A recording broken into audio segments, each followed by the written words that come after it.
So very good morning to all of you and welcome back to our second part of basic concepts. So up till now, we were discussing about understanding the framework, how the Income Tax Act has to be interpreted, what all things you have to go through while understanding the income tax laws. Then we moved ahead to understand some basic terms of income tax like assessee, your person, and where we discussed different types of person. I hope everyone has a clarity on what we discussed. So we ended on assessment year in previous year last time, and I told you previous year is the year when you earn the income, and assessment year is the year in which that income which you earned in the previous year is assessed. So right now there is assessment year 23-24 is going on. That means in this year I would be assessing the income of previous year 22-23, and for the previous year 23-24 I will assess the income in assessment year 24-25. Got it? So up till now, if you have any doubts, please drop in, and also please have your calculators ready today because we'll be discussing about how to calculate the taxes for different kinds of person we saw. So settle in and please tell me all your queries and we'll start.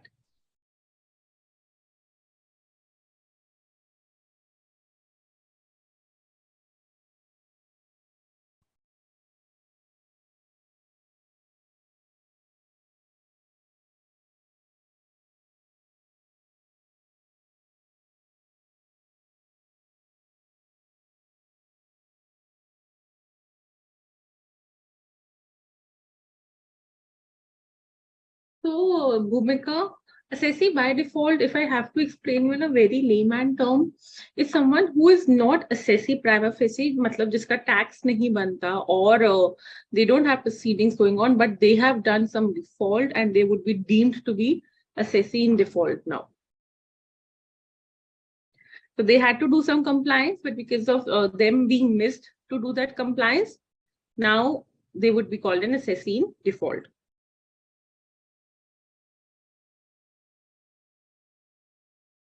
So students, a very interesting thing is that the terms you might be hearing in basic concepts is something which you might be hearing for the first time from the income tax perspective.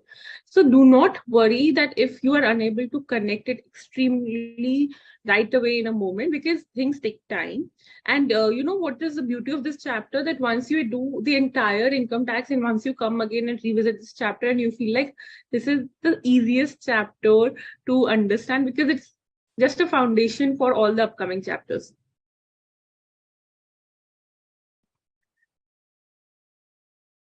So again, AOPs, Ishan, AOP is a different tax entity and their members are different. They would be taxed separately. See, all of these members, all of these persons which we saw are separate tax entities from the income tax perspective, and they would be taxed separately. Same goes for BOI, local authorities, and artificial juridical person. So Anisha, firm is basically a partnership firm whereby you let's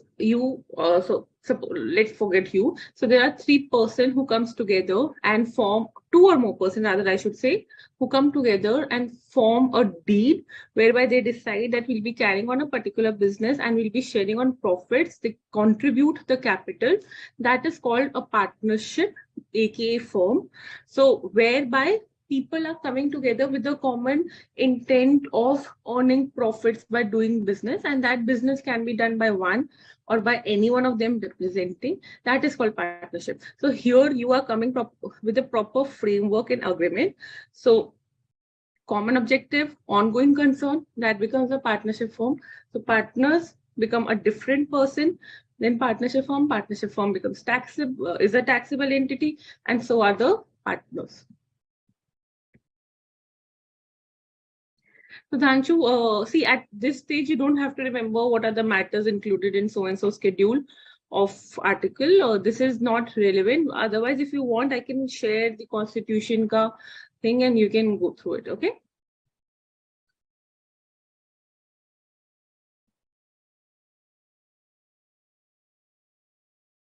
So Hakeek asks, where is HUF register? So this is very interesting, Hakeek.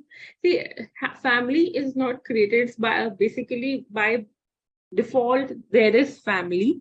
So you don't have to go and create it, or you don't have to have a incorporation like company or a partnership deed as a firm. It's just simple thing which is already there. You just have to get it spanned to get it recognized that there is no other thing which you have to do for it.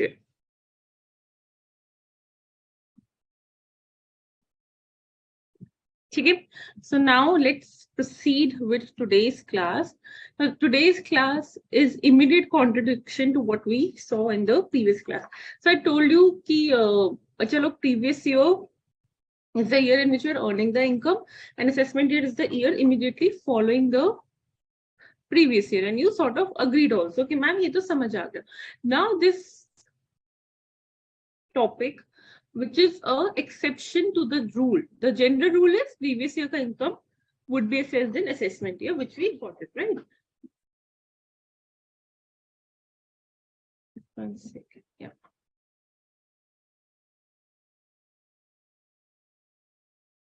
So now today we are starting with understanding the exception that when previous year ka income would be assessed in the same year. Matlab, if I'm earning in this year, I will pay tax and the assessment would happen in this year itself. So there is 5 exceptions to this. This can come as a theory question to you, or this can come as a case study. Okay, out of this a situation is applying, what would be the previous year? Can it be different from assessment? Can it be same as assessment year or not? So this is how the question would come. So first let's understand general understanding to sabko clear hai, yes or no? Yes. So previous year is the year in which you earn, and assessment year is the year which is immediately following it in which you assess that income. Now, the 5 situations where the previous year can be the assessment year itself is as under, but you see, the moment I will tell you these 5 situations, you will understand ki, haan, ma'am, it's better to tax and assess this income in the previous year itself. First is shipping business of non-resident. Now, what is shipping business of non-resident? So, just take in your mind a shipping company of say America. Okay.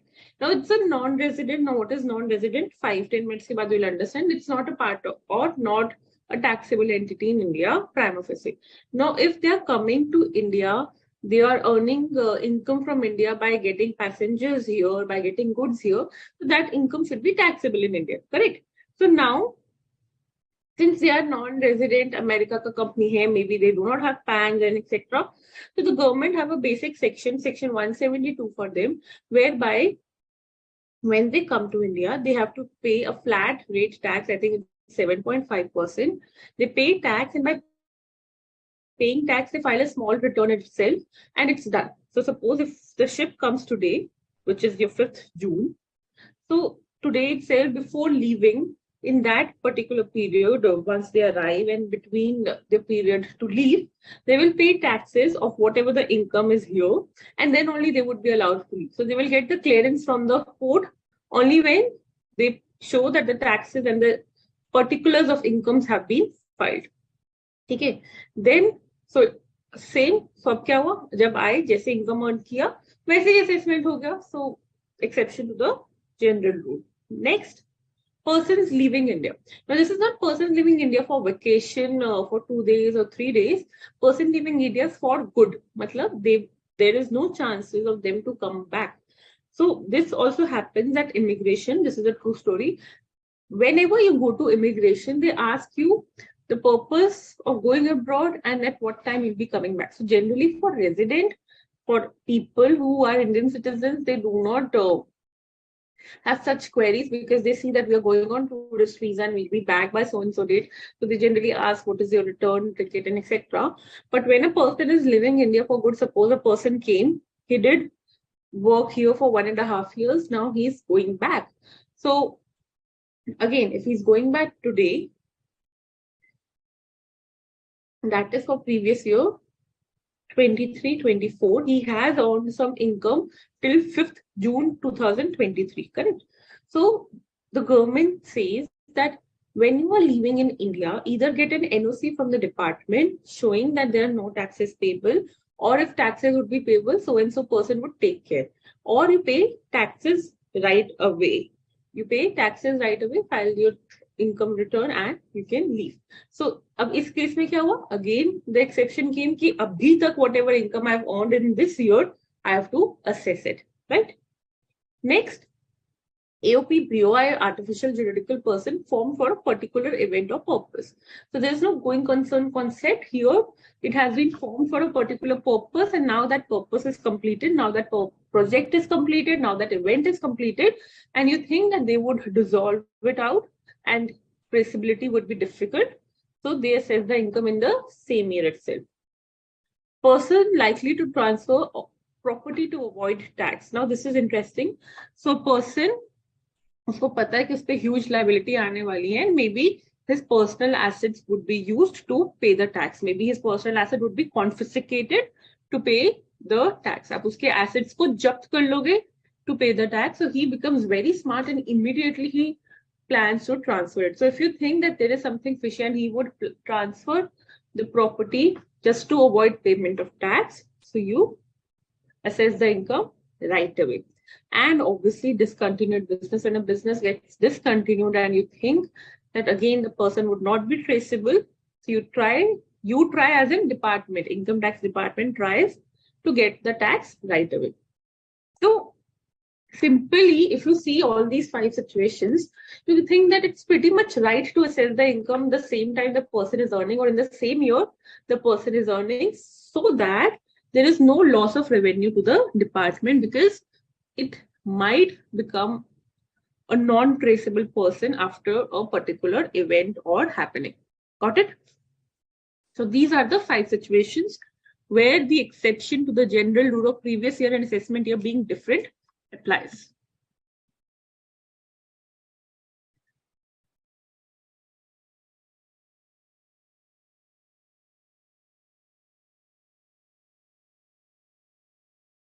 Is there some audio problem?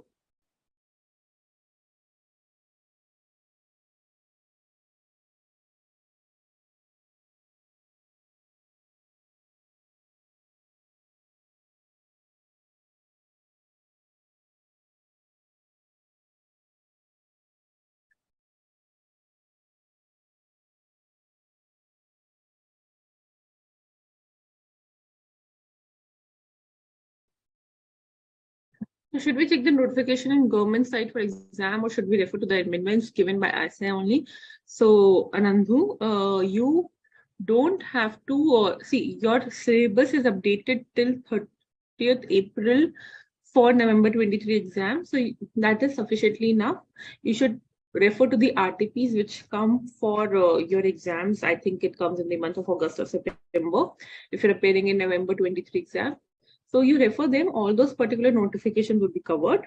That being said, make a habit as a budding professionals to refer to the government site for the authentic data. Daily अगर आपको कुछ refer करना है, maybe you have to refer to a notification of the previous year or something related to a particular topic. So government sites are the best source.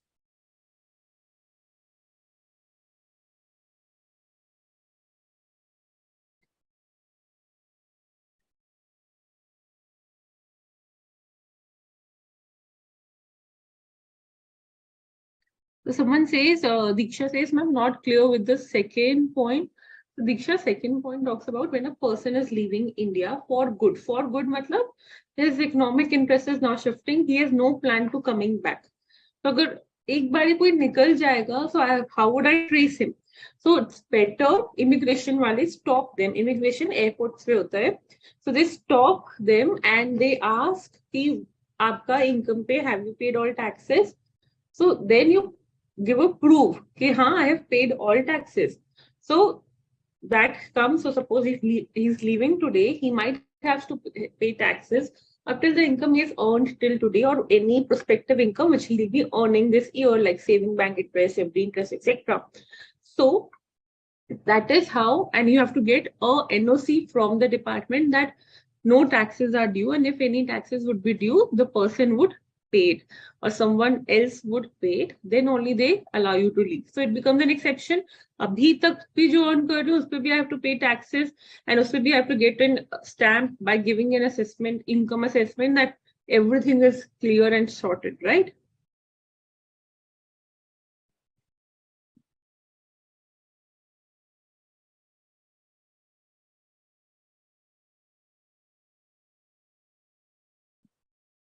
Heck.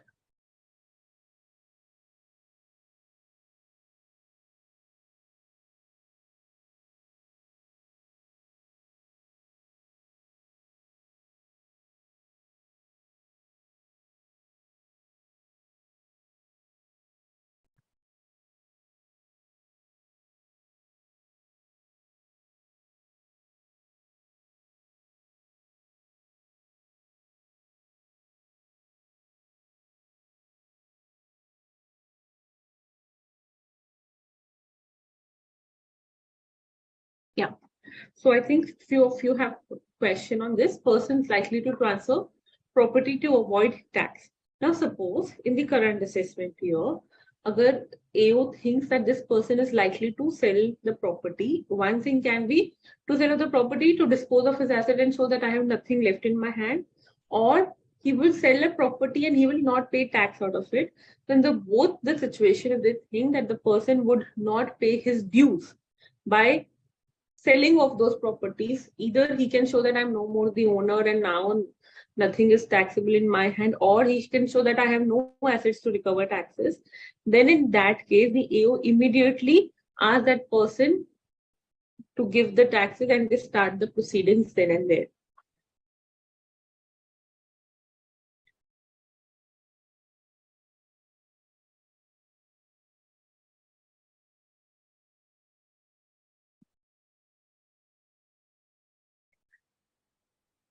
So someone has asked what is undisclosed income. Baba, thoda sa wait karo. We'll do everything today. So now we move to the next branch of understanding how an income is computed.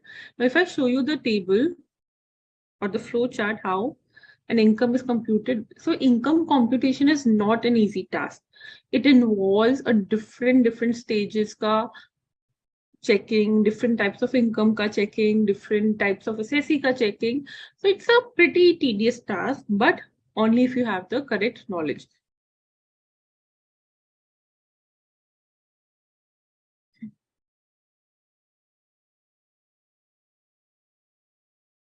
Where is the chart? 1 second.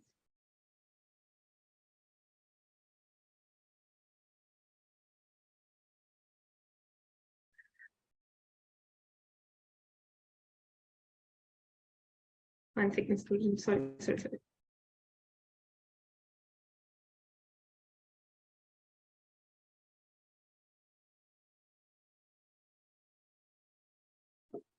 So technically, this flowchart is actually a summary of all the chapters or the list of all the chapters which you'll be studying from the class thereafter. This would help you understand how the computation of total income happens. So if I have to give you a quick overview of how the computation of total income happens, because ultimately income tax, what is important? To assess your income, right? To tell what is the income and what are the dues over it. So the first thing in understanding computation of income is first to identify what type of person he is. If he's a AOP, if it's a company, if it's a firm, आप किसका income assess कर रहे हो, for whom you're assessing the income, that is extremely important. Then you come to determining the residential status, which is our next chapter actually. So एक चीज students have this framework in mind. Income is a very sensitive thing when it's earned. Why so? Because two important factors happen. One is from where you're earning the income, that is your source country or source of the income, and another is who is earning the income, that is where that person belongs, whether he's a I'll not use the word citizen. Now, when you come to the tax language, you use the word resident. So whether he's a resident of India or whether he's not a resident of India. So two factors determine, and happens globally. The source and the resident factors actually determine the taxability of the income.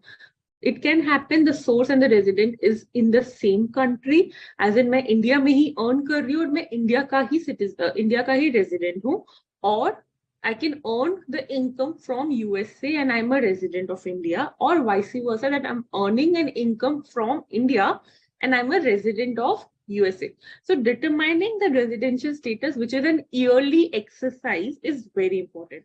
How do you determine? You got to wait to understand it.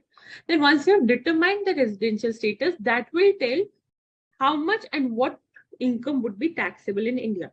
You don't have to worry about what would be taxable in USA. Your focus is Indian tax, right? So you have to see what type of income is taxable in India, and that depends on the residential status of the person. Once you identify the scope of income, now this is called the scope of income, then you divide the incomes into 5 heads. So now these heads are your 5 pillars, which you have to remember throughout your life, that all and any type of income, I'm repeating it loud, all or any type of income earned by any assessee is categorized in 5 heads, and these heads are same for all. Salaries, income from house property, profits and gains from business or profession, capital gains and income from other sources. So what did I say? Whatever income you're earning, be it you, be it your friend, be it your father, be it your mother, be it HUF, be it AOP, be it a firm, sabka income would be categorized in 5 heads. And these heads are namely salaries. Salaries में क्या income आएगा? To be giving you a quick overview, whatever you're earning from your employer. So यहाँ पे employer-employee relationship plays a main criteria. Income from house property में कौन सा income आएगा? Whatever you're earning from a house property which you own, earning or potentially earning. Profits and gains of business and profession में क्या आएगा? Profits मतलब net profits of the business you are doing or of the profession you are doing. Capital gains में क्या आएगा? Gains मतलब profit, capital gains मतलब profits from capital asset. So when I sell something, to give you an understanding at a layman language, जब मैंने कुछ बेचा जो capital asset है, उससे क्या gains आएगा? If I sell something which is a capital asset, उससे whatever gain comes, that would be taxable under this head, and income from other sources. This is our residuary head. Any income which does not go here would go under income from other sources. Salary, house property, PGBP. इसको बहुत commonly कहते हैं सब. So PGBP means profits and gains of business and profession. So today your learning would be to say this PGBP, capital gain and income from other sources. सारा income को कैसे किया? Residency decide की, scope decide किया, scope के बाद you divided those in incomes, different heads, those incomes in different heads.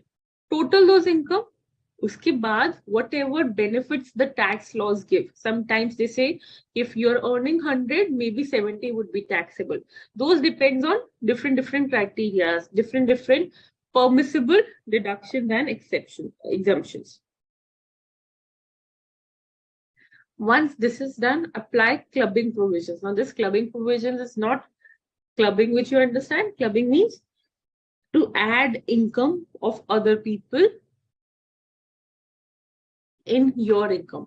So basically this happens when people smartly try to avoid tax, but they are not successful in avoiding tax by transferring asset or by showing it कि income तो किसी और का है, this income belongs to someone else.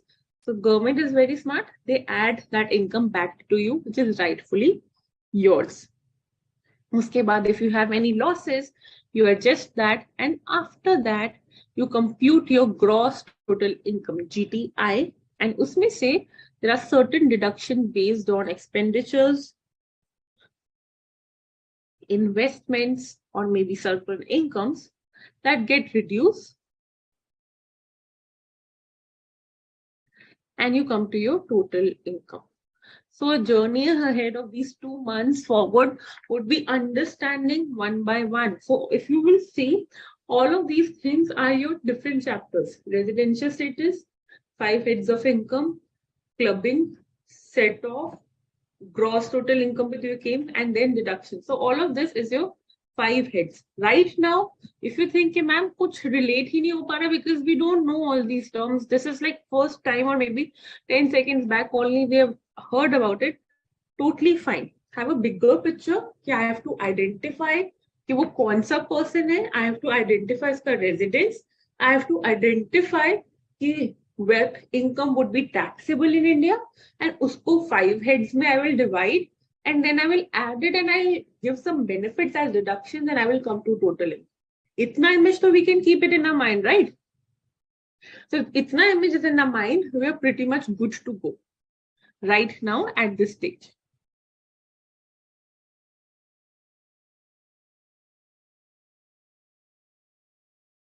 किसी को कोई doubt from up till now? See, I understand many of you must have already studied and they have attended classes, etc. But I would entertain doubts which are there and are capable for everyone to relate to. Okay.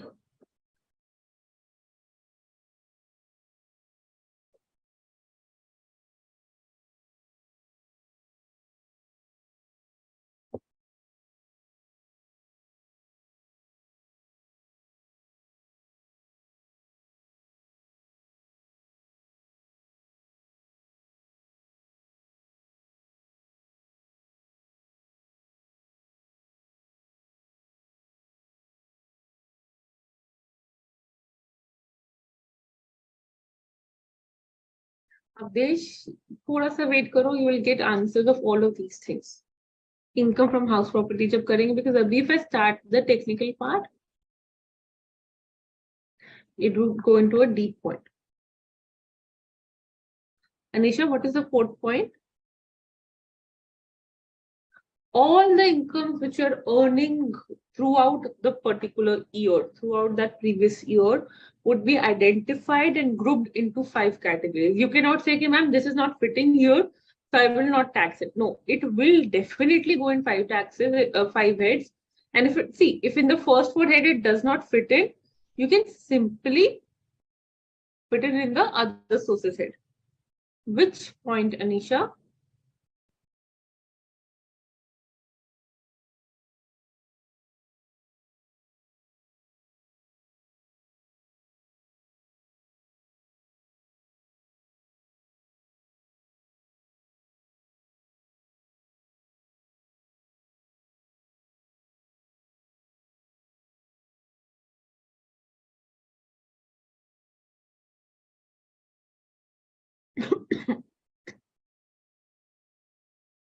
Awadhesh सब कुछ अभी अभी जानना है ना. You want to know everything right away. See, step by step चलो. This is again I told you the most relatability you can have from this flowchart is just that you understand that I have to compute income. Now computing income means getting the total income which would be taxable in that previous year. So उसके लिए I will first identify कि कौन person है. I will identify the residential status of that person.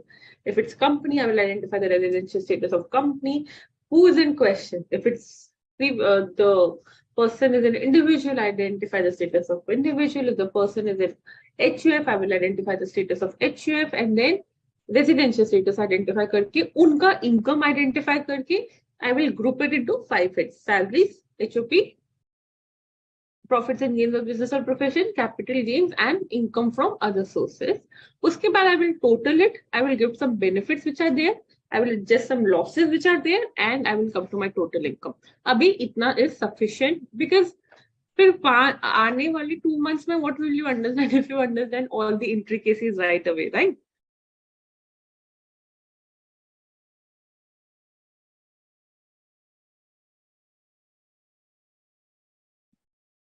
So this chart is on your page 13 of the chapter.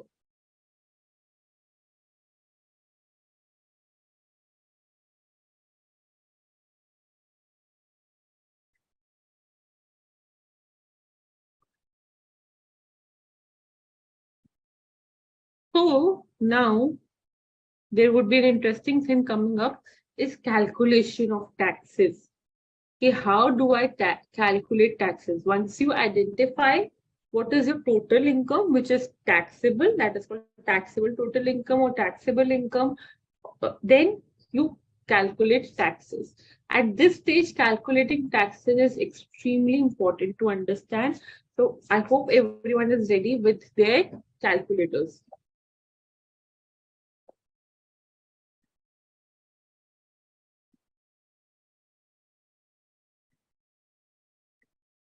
So why identifying the persons are important? Because the tax rate depends upon the category of person and the residential status of person. So identifying these two things correctly is extremely important.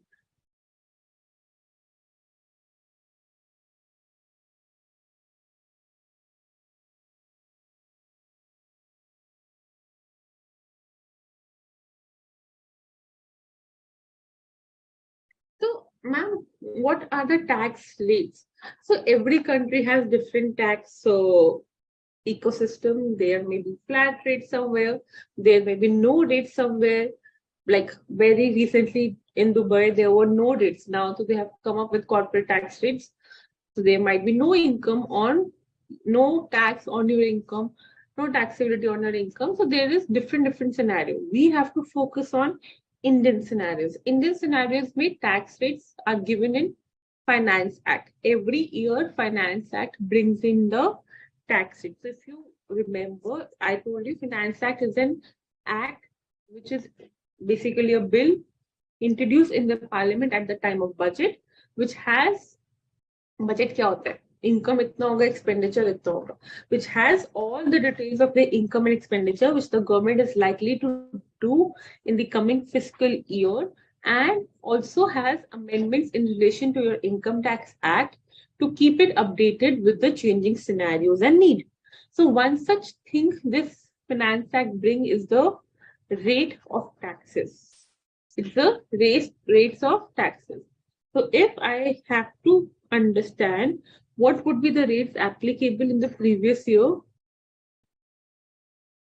22-23, or my assessment year, 23-24, those would be introduced in my Finance Act 2022.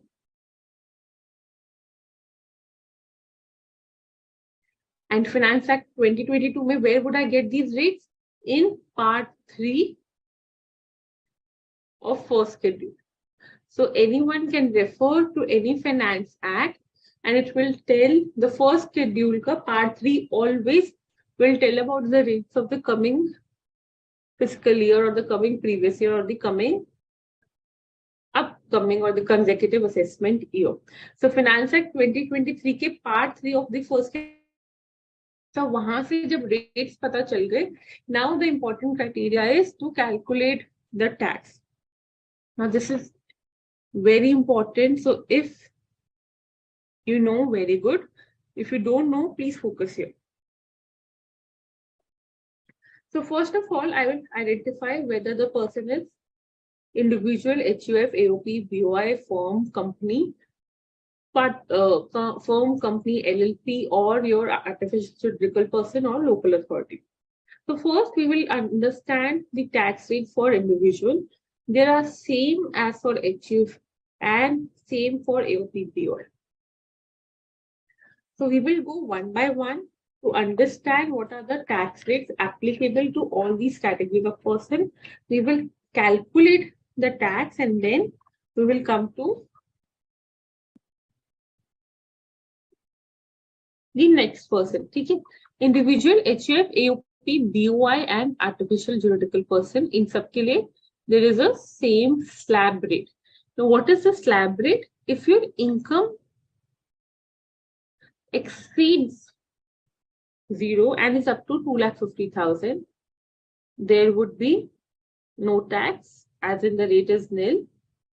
Then on income more than 2,50,000 to 5 lakh, the taxes would be at the rate of 5%. And when the income is more than 5 lakh, that is from 5 lakh 1 rupee to 10 lakh, the taxes would be at the rate of 20%. And the moment your income is more than 10 lakh,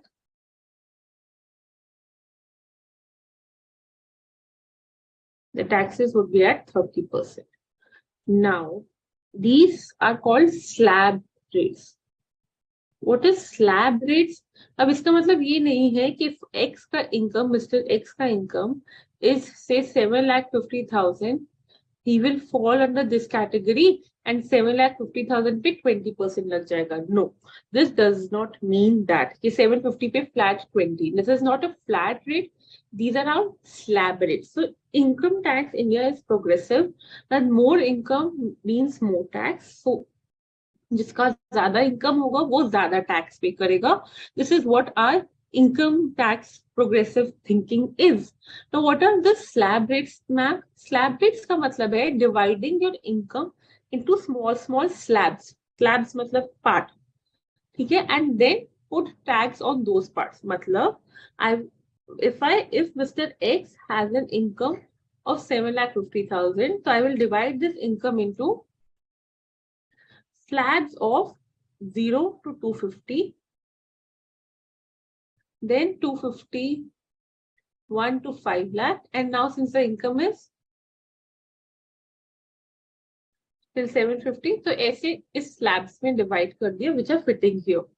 ठीक है? So income tax slab is 2.5 lakh तक no income, 2.5 से 5 तक 5%, 5 to 10 तक 20%, 10 above 30%. So 0 to 2,50,000 no tax, 2,50,000 to 5 lakhs on that particular part, on that 2,50,000, which is the difference of 5 lakhs and 2,50,000, on that 5%.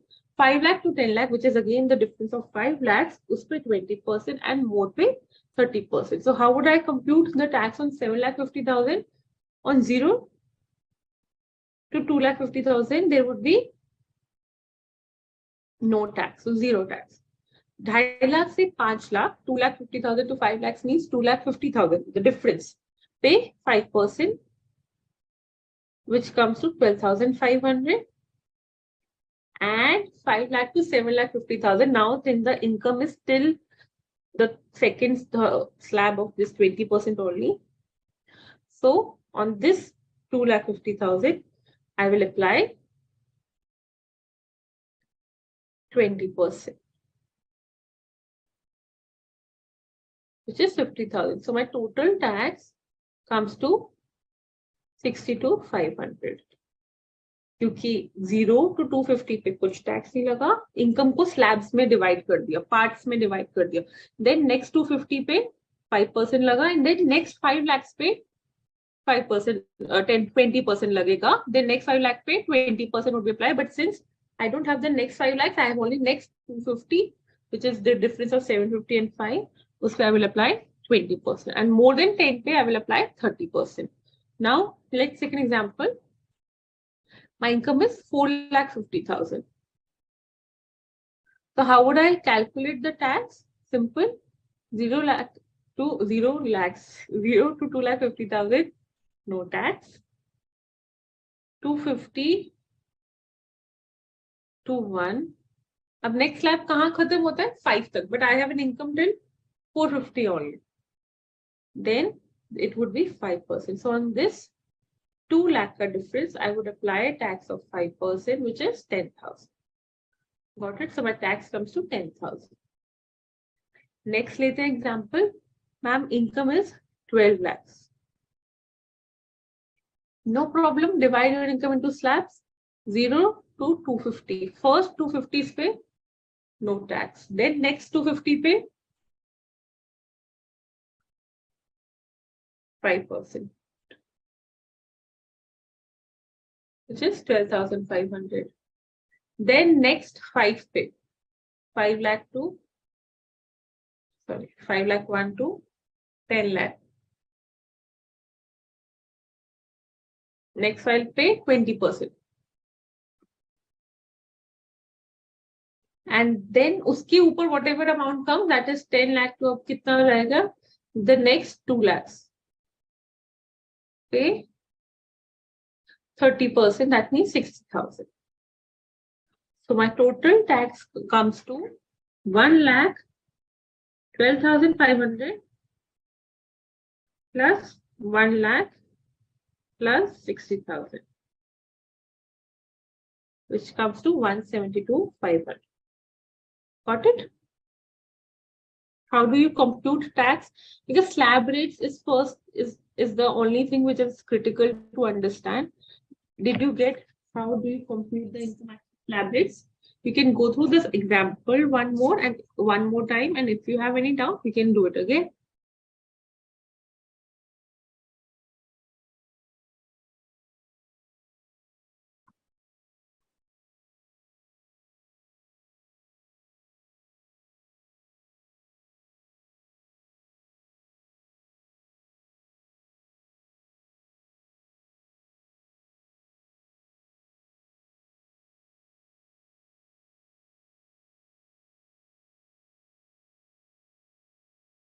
Sayyid, Shiva, I would request to ask such questions in the relevant chapters, okay?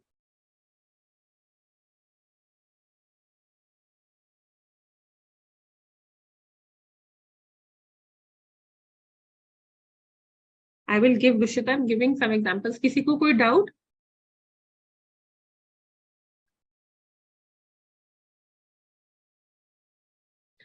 So, Avdesh, for you, the Finance Act, for everyone who's appearing in November 23, the Finance Act 22 applies. So, all the tax rates which are applicable to previous year 22-23 or assessment year 23-24, because previous year 22-23 matlab the income would be assessed in the assessment year 23-24. So the rates applicable for assessment year 23-24, assessment year 23-24 would apply to you, not previous year 23-24. So please be very careful in applying the rates.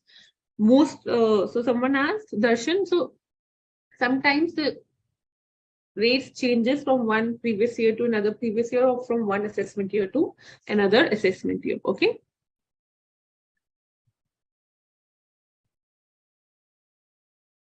So for you, the default regime would be the old tax regime.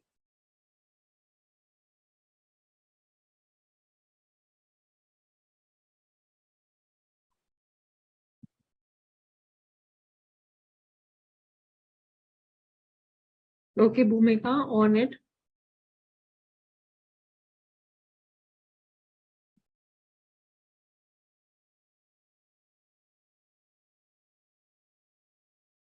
So I told you, income tax may slab rates apply to individual HUF, AOP, and BOI and artificial juridical person. Now these slab rates का मतलब क्या है? That it's not flat rate, that if suppose your income is 750, तो आप उसमें 20% direct लगाओगे. If your income is 12 lakh, you will apply 30%. No, it's dividing your income into small slabs, small parts, and each part will have its own tax rate. So for the first 250, that is for the first 2,50,000, there would be no tax. The next 2,50,000 would have 5%. The next 5 lakh income would have 20%. And the next income, whatsoever amount, would have 30% tax. So suppose I have 7,50,000 as income. So the first 250 pay, no tax. Next 250 pay, 5%. And next 5 lakh, there is 20%. But I have an income less than the next 5 lakh, which is only 2,50,000. उसपे 20%. So in this example of 4,50,000, first 2,50,000 पे no tax, next 250 to 5 का difference है, but I have income only till 4,50,000, उसपे 5%. Simple. Now in the case of 12 lakhs, 12 lakhs पे first 250 पे no tax, next 250 पे 5%, उसके next slab पे 5 to 10 में 20%. And the moment it process 10 lakh, उस पे जितना भी डिफरेंस रह गया जो टैक्स नहीं हुआ, फर्स्ट 250, 2,50,000 हो गया, यहाँ पे 250 हो गया, यहाँ पे 5 हो गया. सो 10 तक हो गया tax. On the next amount 2 lakh पे direct 30%.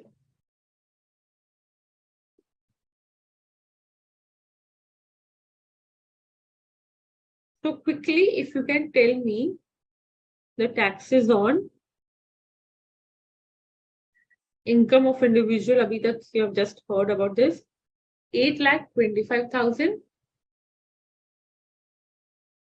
and 14,30,000. What is the tax as per slab rate which we studied? So one who would get all the right answer will get a big shout out. And congratulations, of course. Okay, so take 2 minutes and tell me what is the tax on these two income. I'll also solve with you together.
Done?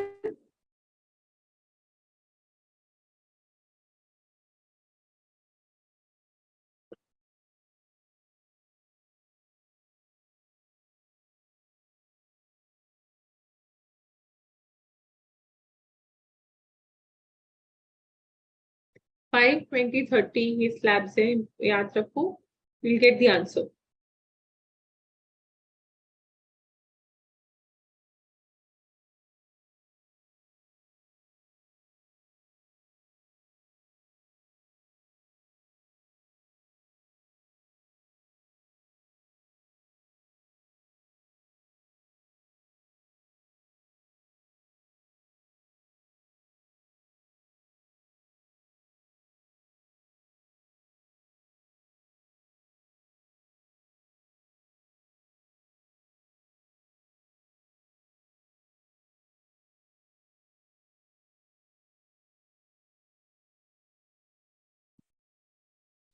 So I've written the answer on the screen.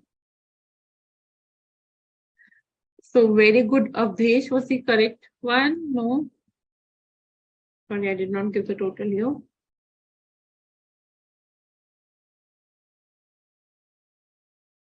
Yeah. So 77,500 is Avdesh gave the correct for 8,25,000 and so Diksha is in a way very good. Diksha, she gave the correct in the first go for both 14,30,000 and 8,25,000. कोई है जिसका answer नहीं आया? Is there anyone who did not get the answer? Very good Tejasvi, very good Avdesh, very good Neha. Neha answer, Nehul answer for 8,25,000 is not correct. Very good Jagat. Anisha, good. Jagat, answer of 14,30,000 is not correct.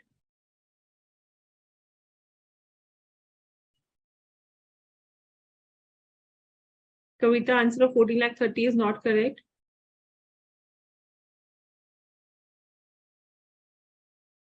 Total शायद total में गड़बड़ हो गई. I think otherwise it's right. लिखने में गड़बड़ हो गई. Very good Dhruti. सिद्धि 20 आंसर नहीं आना चाहिए. Got it. Okay. Correct.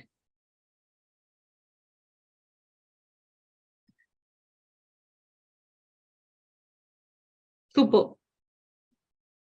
So all of you majorly have got the correct answer.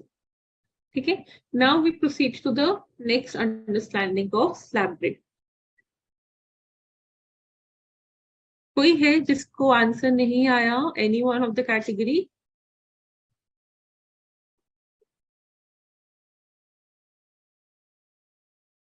Because this is the simplest thing. अभी we will be doing surcharges and marginal relief. वहां पे तो और चीजें gets complex. So step by step we are proceeding. I'm not directly putting them to surcharge and release. Okay.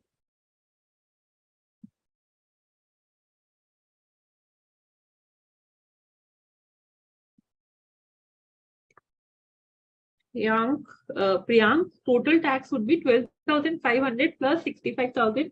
Total 77,500, Baba. And similarly for the other part.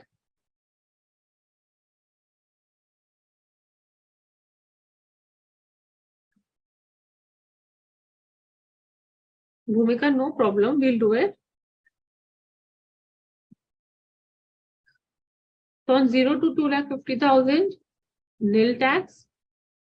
Next 2,50,000 to, क्योंकि अब 14,30,000 है, so we can divide it into the highest slab. So 2,50,000 to 5 lakhs pay 5%. That comes to 12,500. Next 5 lakhs pay 5 lakh to 10 lakhs pay. That is 5 lakh ka 20%. 5 lakh ka difference. This is the difference. Okay. Here also difference paid we are applying 5%. So 5 lakh ke 10% pay 1 lakh. So 20% pay 1 lakh. And more than 10 lakh. More than 10 lakh kitna amount hai? 4,30,000. Us pe 30%. 4,30,000 pe 30% comes to 129. My total tax is this plus this plus this, which comes to 241,500. कहाँ पे गलती हुआ?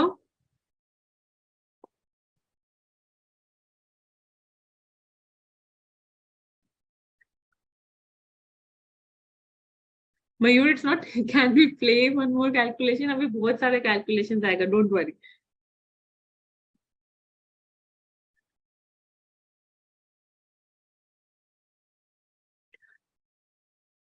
Got it? सबका आ गया? चलो. Now let's proceed to understand the next slab or the difference rate. So I told you more income means more tax. ये तो समझ आ गया. So Government of India has given the benefit, I say, to some senior citizens because उनसे ज़्यादा tax लेना is not correct. So उनके लिए slab rates have become more attractive. What are the slab rates for senior citizens? So this would apply only to individual who is a resident senior citizen.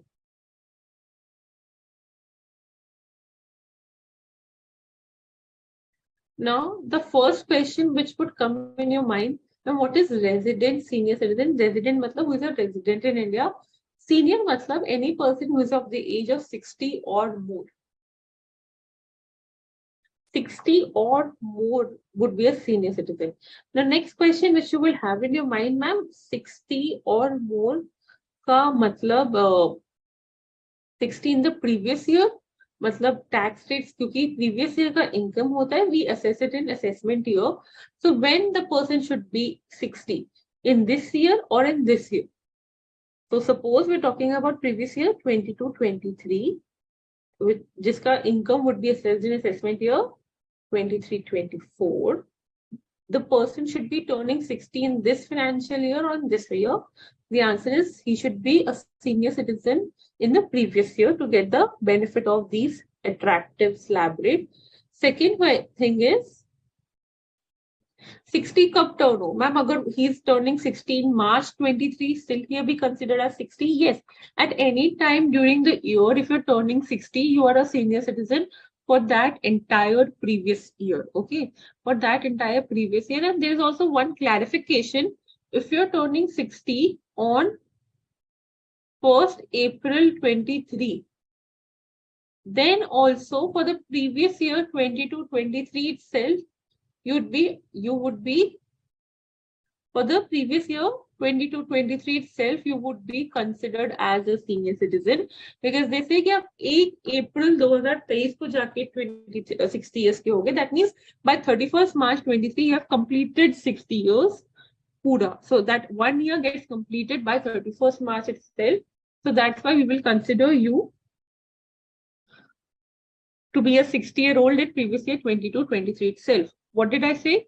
Any person who turned 60 during the previous year would be considered as senior citizen. But one clarification has come for the persons who were born on 1st April. For them, turning 60 on 1st April of the assessment year would be considered as turning 60 on the previous year itself. Not for everyone, only who are born on 1st April, because 31st March they assume that the year is completed. Year as in birth year has been completed. You have completed 365 days on earth again. Got it? Only for those people. Now, what is the slab benefit for them? Here, the slab benefit is, अभी तक क्या होता था? 0 to 2,50,000 तक there was nil income. Now, for senior citizen, this would be called as this limit would be 0 to 3 lakh tak, there would be nil tax. So, matlab, next 50,000 pe bhi some tax saving is happening. Then 3 lakh to 5 lakhs pay 5%. 3 lakh 1 hona chahiye actually. 5 lakh 1 same, next thing same. 5 lakh 1 to 10 lakh pay 20%. And more than 10 pay 30%. So if I, as a senior citizen, have an income of 9 lakhs, so how would the taxes would be computed? 0 to 3 pay nil, 3 to 5 pay, matlab 2 lakh pay 5%, 10,000. And now, क्योंकि 5 to 10 ही है, next slab 9 पे खत्म हो रहा है, because income is only till 9 lakhs, so 4 lakh pay 20%, which is 80,000. So income comes to 90,000. So when you will compare it with the same income of a person who is less than 60 and for the same income for a person who is 60 or more, the tax burden on a senior citizen would be less. So that's why it's a benefit given to senior citizens only who are resident in India. Got it? And the same goes for super senior citizens. Now this concept is like a sort of a decade old or a less than a decade old concept. Super senior citizens क्या होते हैं? With the same logic, resident super senior citizen who is the age of 80 or more turning in previous year. So 60 or more होगे, that means 60 to 80 होगे, this slab rates would be applicable. And if you are 80 or more, a more attractive slab rate is. That slab rate is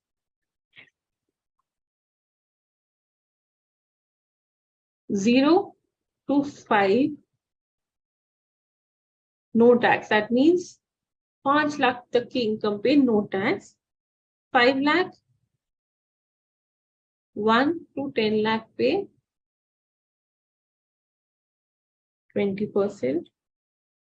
10 lakh, 1 or more pay 30%. So here you will see there is no slab of 5%.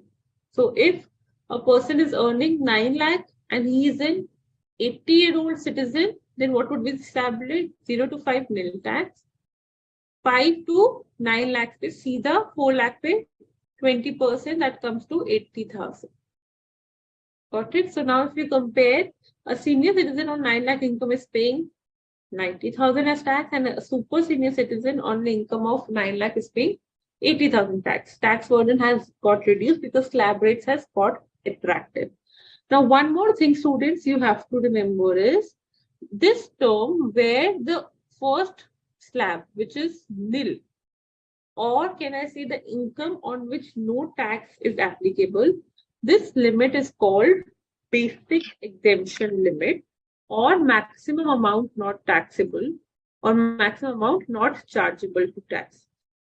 So general individuals के लिए हुआ 60 years or less, और a non-resident के लिए the maximum amount not chargeable to tax is 2,50,000 और basic exemption limit is 2,50,000. इसको हम कहते हैं basic exemption limit और maximum amount not chargeable to tax.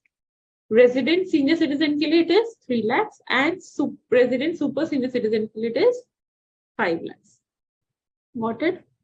So now if I have to say that, quickly tell me the tax rates on all these persons. So Mr. A, who is of 57 years of age, Mr. B, who is of 63 years of age, and Mr. C, who is of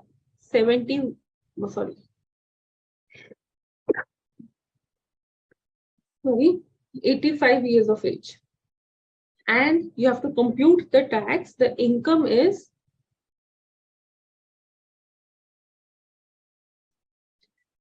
20 lakhs. Simple. 20 lakhs is the income.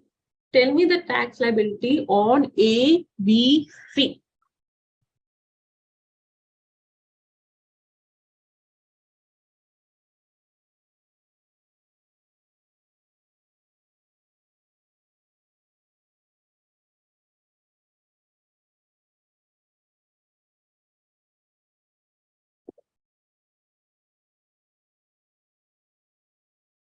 So do together, let's see if we get the correct answer.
Very good. So the first one to answer correct is Darshan, who got it correct. The answers I'm revealing quickly: 1, 2, 3, and the answers are Mr. A 4,12,500, Mr. B 4,10,000, and Mr. C 4 lakh.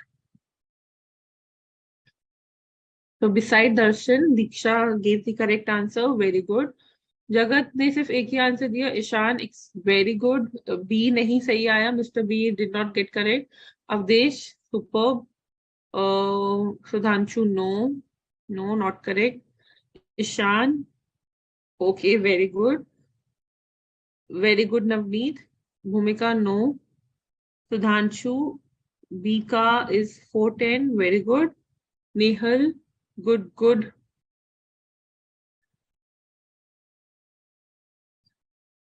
Very good, Rushita. I think everyone got it correct. एक बारी देखो कहाँ गलती हुआ. So senior citizen can be any person who is of the age of 60 or more. So जब तक super senior citizen का concept नहीं था, everyone who was 60 or more was called as senior citizen. The moment super senior citizen का concept was introduced in Income Tax Act, now from a person who is from the age of 60 to 79 would be senior citizen, and a person who is 80 or above would be called super senior citizen.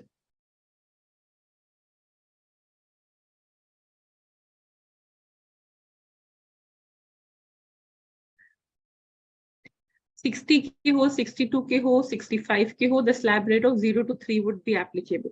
So if I have to ask what is the basic exemption limit for a super senior citizen, you will ask 5. You will say, ma'am, 5 lakhs. What is the basic exemption limit for senior citizen? You will say, ma'am, 3 lakhs. What is the basic exemption limit for individual in general? 2,50,000.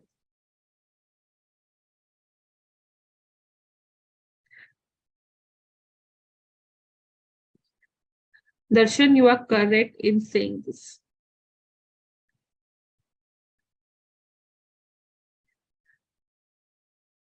So once you compute tax, remember students, one thing, that your taxes are increased by default by cess.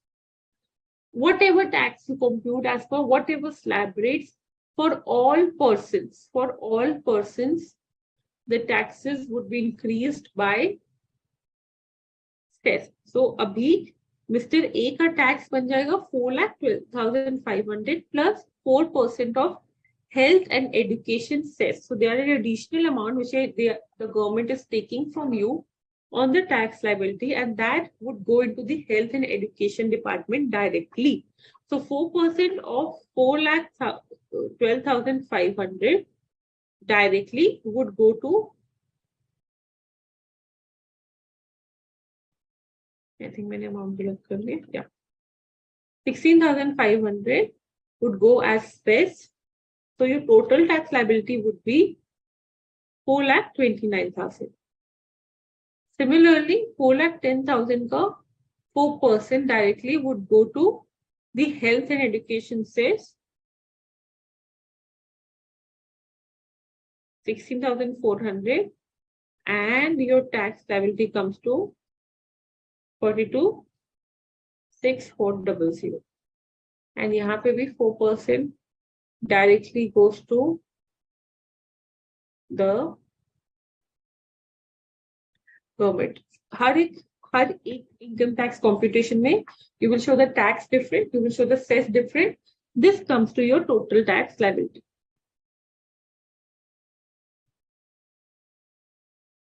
And this is not only, cess is not only for one category, it is for all persons across. सबके लिए, be it individual, HUF, company, firm, everyone have to pay 4% extra over and above the tax rates applicable to them as cess, CESS.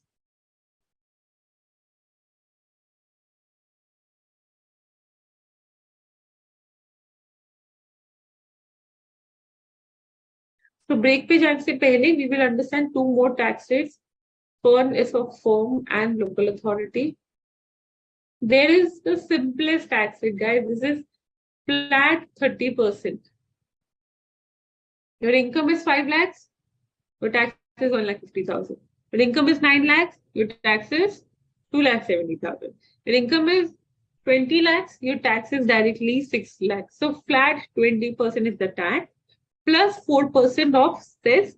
Total pay you will come to the tax amount.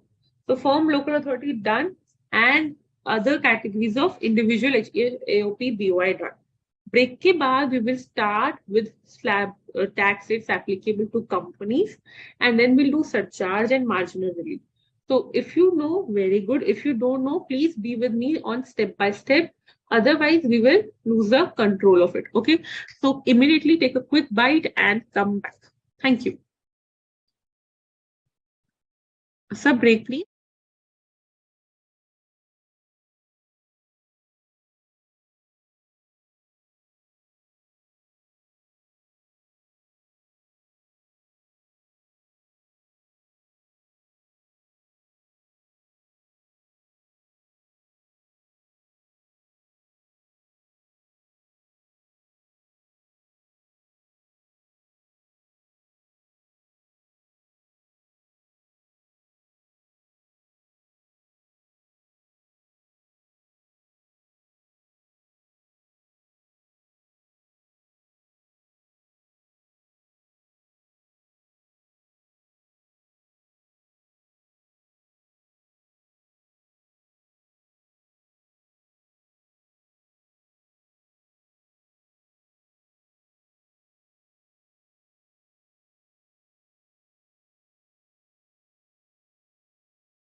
So welcome back, guys. If there is any doubt, let me know. We'll proceed to the next step now.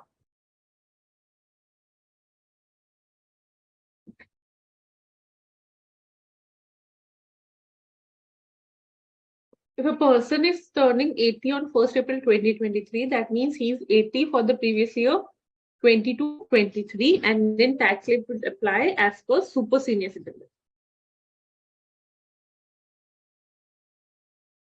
Okay. Then 31st March, any person age 60, तो पूरे साल के लिए he would be considered as 60, that is previous year 22-23 itself.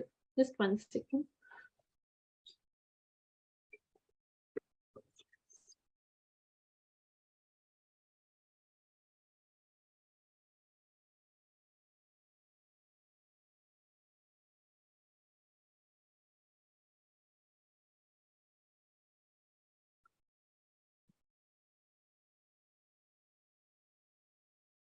Okay, so now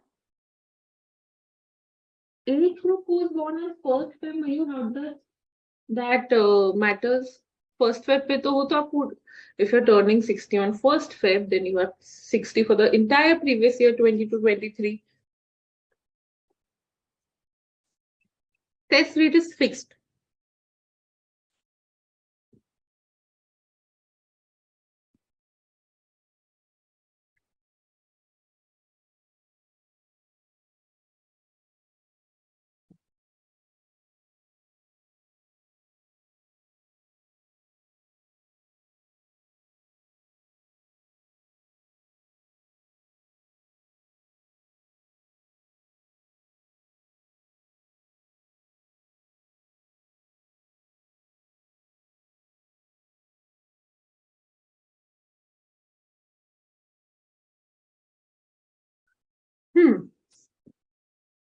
Now, the next thing is for company, ma'am, what are the slab rates? Company there is no slab rate, the rates are fixed. Remember the first class I told you that for companies, a lot of things depend on their status, whether they're domestic company or foreign company. Domestic company is a company which is Indian company, or foreign company which makes arrangement to pay, declare and pay the dividends in India, then it would become domestic company. Otherwise, the foreign company which is incorporated in India would be a foreign company. Remember, so domestic company ke liye slab rates are attractive because the government want more people to set up in India as form companies in India. So the slab rates, the tax rates actually is 25% or 30%. Now you will ask, ma'am, when will 25% apply? When will 30% apply? So simple है, 25% is for less turnover wala company and 30% is for the higher turnover wala company. Now, 25% is for the company whose total turnover, यहाँ पे turnover बोला है, income नहीं बोला. So whose total turnover or gross receipts, यानी sale amount, the revenue in previous year 2021 is 400 crores. So you are talking about the rates of previous year 22-23. You don't have to see the turnover of previous year 21-22. You don't have to see the turnover of this year. You have to see the turnover of previous year 2021. इस साल का turnover नहीं देखना. Reason being simple है. These rates are announced during the budget, and budget comes in the first Feb wala time, which is my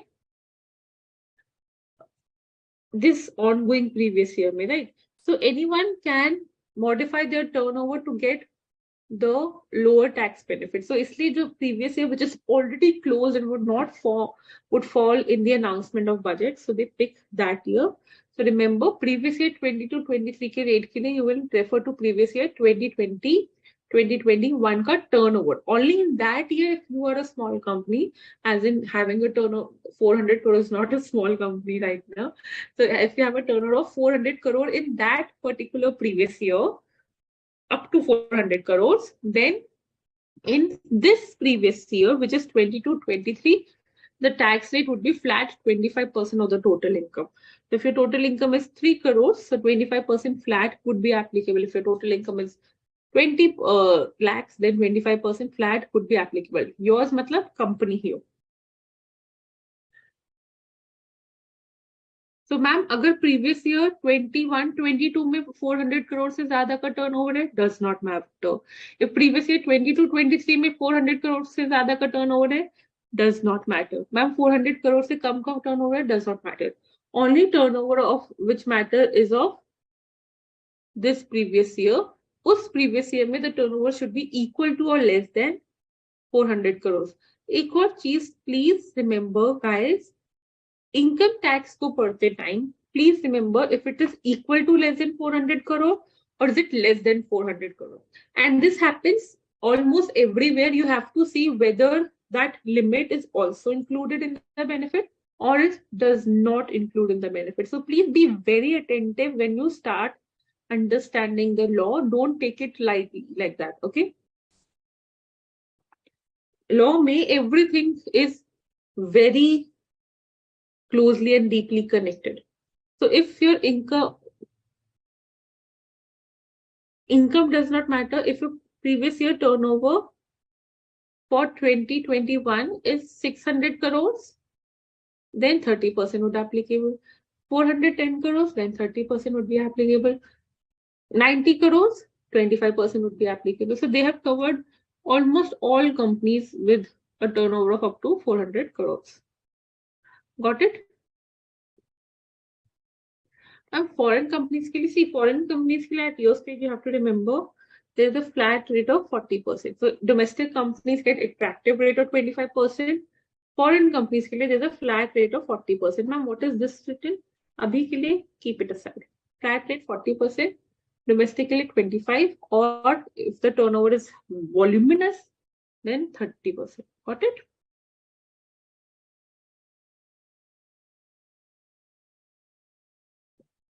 कहीं पे भी doubt है? कॉर्पोरेटिव सोसाइटीज का slab rate, students please go through it as a homework.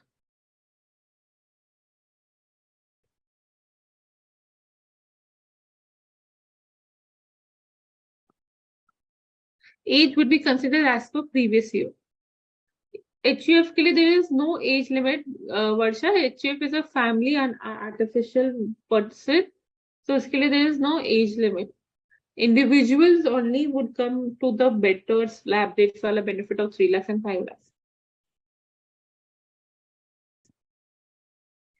No darshan for upcoming assessment year. Previous year for a company it would be 2021. No.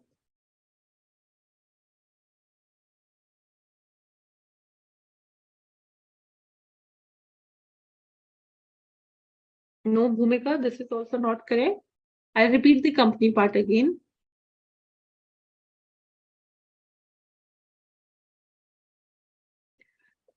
हकीक बहुत simple सा part है ना. Senior citizen को ज्यादा exemption इसलिए दिए जा रहे हैं because they are getting aged, so they should get some benefits. They should have more income in hand, more cash in hand, so tax rates are better to them.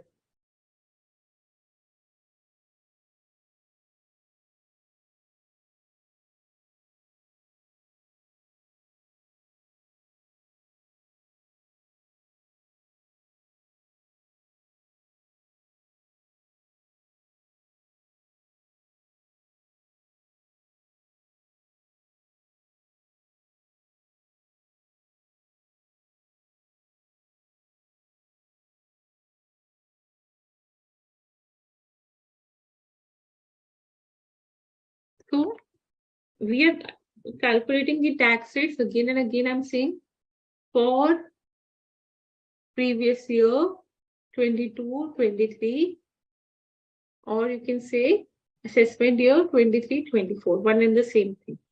Okay. Now for companies, how do you calculate the tax rate? Companies के लिए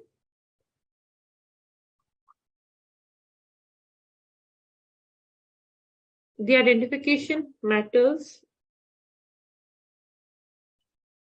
based on whether that company is a domestic company or a foreign company. Foreign company होगा तो उनका tax rate is flat 40%. Whatever their income is, flat 40% would be taxable. Domestic company होगा तो उसके लिए two types of rates are there. One,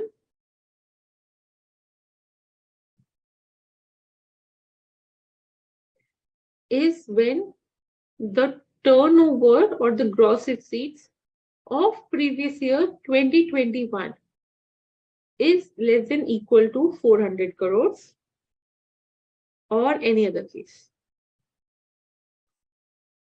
Any other case, matlab it's a high turnover company in the previous year 2021, okay? Then it is 30%. If it's up to 400 crores, then the tax rate on income for this previous year would be 25%. Now you would ask, ma'am, previous year 22-23 का income निकालने के लिए why turnover of 2021 is referred? Now, सबसे पहले tax, I told you, it's obviously a thing which is assessed and finalized at the end of the year. But turnover is important because the concept of advance tax is there, as you will go and understand कि कभी कभार साल के बीच में you have to pay tax. अब turnover of 22-23, so you cannot treat as a base criteria to give the better slab benefit or a better tax rate benefit. So you have to see turnover of the preceding year to give the better tax rate benefit. अब preceding year क्या हुआ? Previous year 2021. Previous year 2021 and 2022. But you cannot take the turnover of this. Why? Because budget gets announced for this year between this previous year, which is on the Finance Act 2022 would be announced on 1st February, which will fall in between this previous year. Correct? You agree? So 1st February 2022 would fall in this year. So is year May, when the budget gets announced, in which the tax rate of this years are announced, people can modify their turnover to get the benefit of lower rates. So this year does not become the criteria. So usse pehla wala year, which is properly closed and every return is filed, that is taken. So previous year 2021 is taken as base for determining the rate for previous year 22-23. So the turnover of 2021 would be taken as base to determine the tax rate for previous year 22-23. Similarly, for determining tax rate for previous year 23-24, turnover of previous year 21-22 would be considered. Got it? So for you, since the tax rates which we are studying are to be seen as per the applicability of previous year 22-23, so that's why you pick the turnover of previous year 2021. समझ आया tax rates?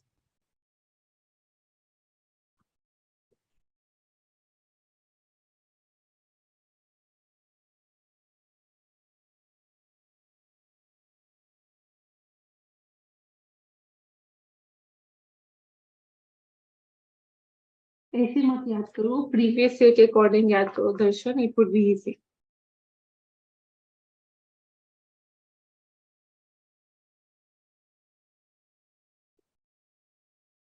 Anyone have any doubts?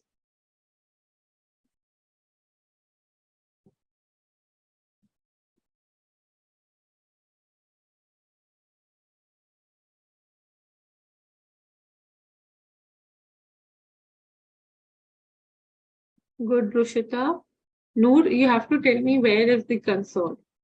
Simple, इस साल का rate निकालने के लिए मुझे 2 साल पहले का टर्नओवर देखना है. To get the rate of this year, I have to see the turnover of the preceding 2 years, because the years have for which the turnover is closed, return is filed, no one can modify it. वो वाला turnover उठाना है. Otherwise, people can modify it to get the benefit of lower tax rate. As simple as that. So for previous year 22-23, I would pick up this previous year 2021 ka turnover. So if a company has turnover of 50 crore, then 25% is applicable.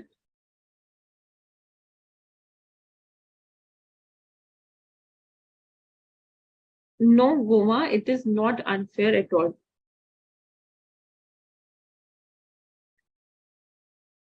उसका इस साल में जितना मर्जी turnover है, आने वाले साल में जितना मर्जी टर्नओवर होगा, it may be less, it may be more, does not matter.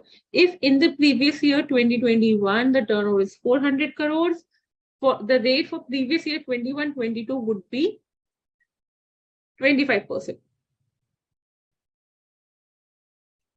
This would be wrong saying, Bhumika. You are for assessment year 24-25, you will not say my previous year is 21-22. The turnover for which you have to see that. Your previous year for assessment year 24-25 would be previous year 23-24. Don't confuse yourself by saying technically wrong things, okay? आपको बस turnover एक साल का देखना है, which is a criteria. It's just a criteria.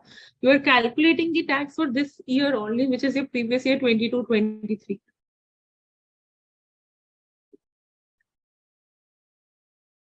Correct. The turnovers are just the criteria for giving you a beneficial rate. That's it.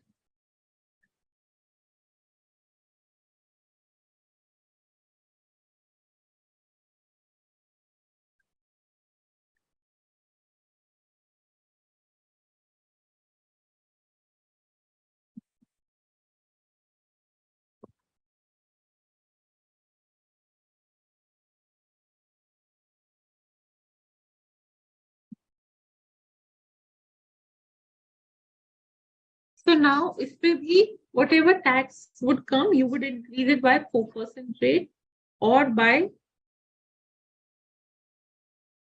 4% rate for domestic company or foreign company, both the things. Okay. Now we go to understand the concept of surcharge. Let me see. आपके case में company का कभी surcharge है, individual surcharge is there.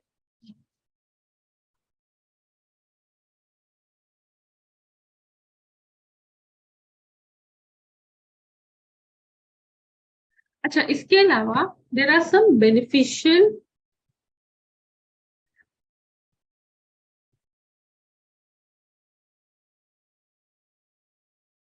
one second. Everyone, can I proceed now?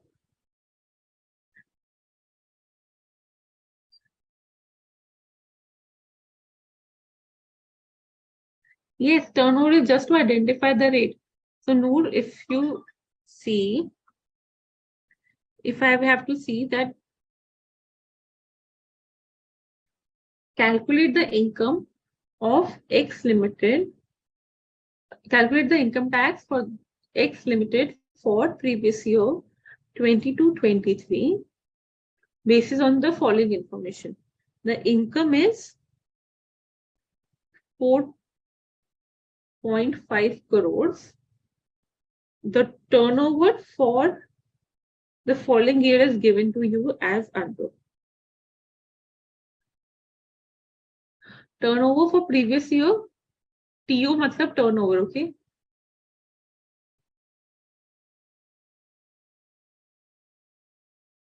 Turnover for previous year 22-23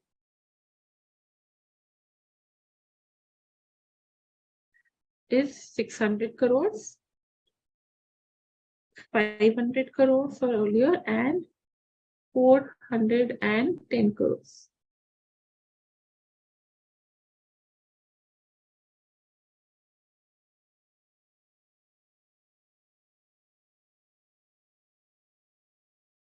What is the tax rate?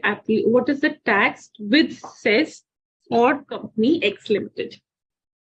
We will simply say, since अब मेरे को rate किस साल का निकालना है? Previous year 22-23 का. Since the turnover for previous year 2021 is more than 400 crores, that's why the tax rate for previous year 22-23 would be 30%.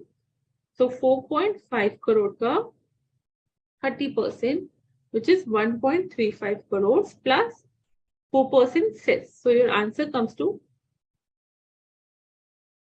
1 crore 40 lakhs and 40,000. Got it?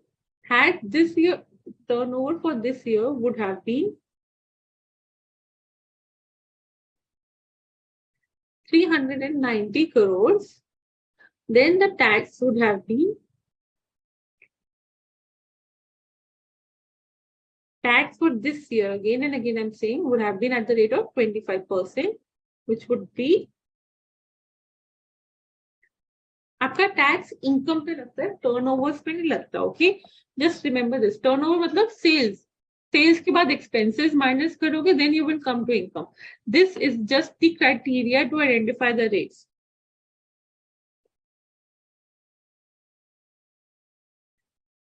तो 4.5 करोड़ का 25%, उस पे 4% cess, so total it comes to 1 crore 17 lakhs. That means you see how substantially the tax has changed just from the turnover being from less than 400 crores or equal to 400 crores to above 400 crores. So the tax for this year has substantially changed because of the turnover of that year. Basically, this benefit is only for the companies who are at a 400 crore turnover. Got it?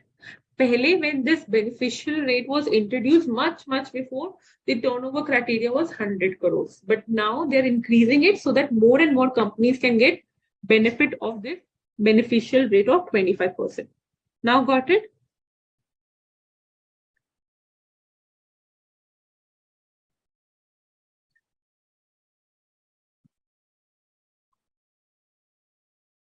There is no limitation. It says cess would always be applicable.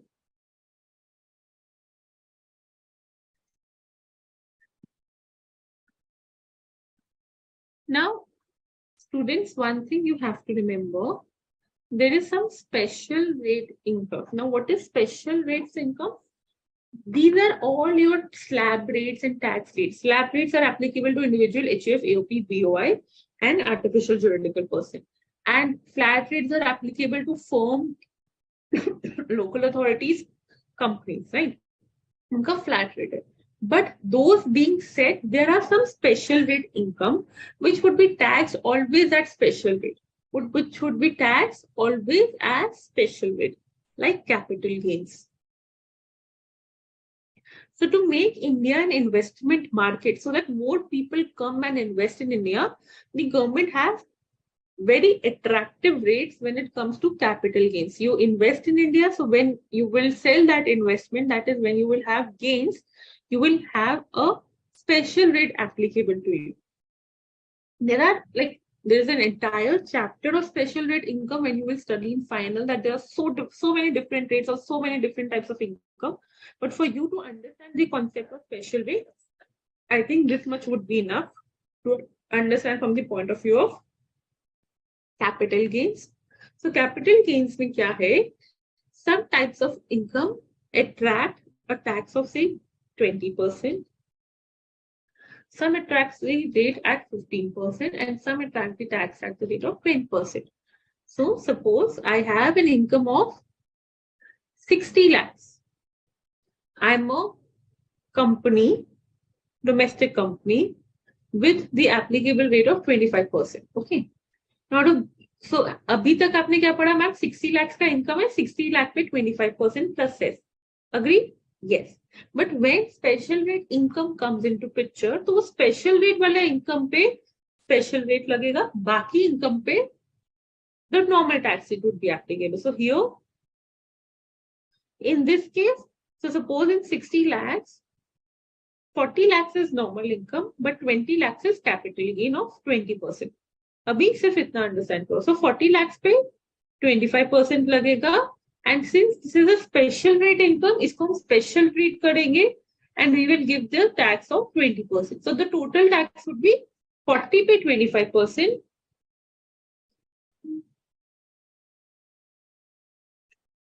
or 20 पे 20%. So total tax would come to 14 lakh. Instead of 60 पे ही 25% करना, वो नहीं करना, 14 lakhs would come as my tax rate. Why? Because this means special rate income is included. At this stage, understanding this much is enough. Special rate income के क्या-क्या rates हैं, कैसे applicable है, धीरे-धीरे आएंगे. See, second class में I cannot expect you to become pro in understanding income tax. I can only expect you to relate to the concept and relate to the calculations. If you are relating till now, very good. समझ आया? The special rate income is those incomes on which special rate is applicable. So if special rate is applicable on other than special rate income, I'll apply the tax rates abhi tak whatever I've studied, or the slab rates, and on the special rate income I will apply special rate and come to the total tax. So if this situation would not have been a company but an individual, then what would happen? So suppose, same concept.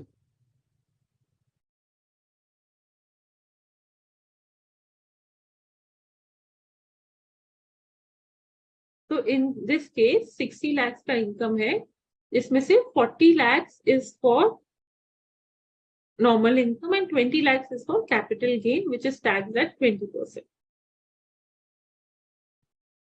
So what would be the tax rate for an individual? So what you will do, individuals पे लगता है slab rate. Had this been a normal case up till the break, you would have said कि ma'am 60 lakhs पे slab rate लगेगा, right? You would have said that. But now, since you know the concept of special rate income, what you will do, you will apply special tax rate on special rate income. So 20 lakhs पे 20% and 40 lakhs पे you will apply slab rate. दोनों tax करके whatever would come would be your final tax plus cess would be your final tax liability. But इस case में surcharge would also come, don't worry. So here now 40 lakhs पे I will apply slab rate. उससे I will suppose अगर nothing is written, always assume the person is less than 60 years old, okay? And always write your assumptions clearly.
तो क्या हुआ 40 लाख पे slab rate लगाया total tax आया 1,10,12,500 20 लाख पे 20% लगाया 4 लाख टोटल किया 14,12,500 सेस लगा के 14,69,000 यहाँ तक समझ आया अभी सरचार्ज इनको आता है just stay quiet for 5 minutes okay got it special rate income का concept is it clear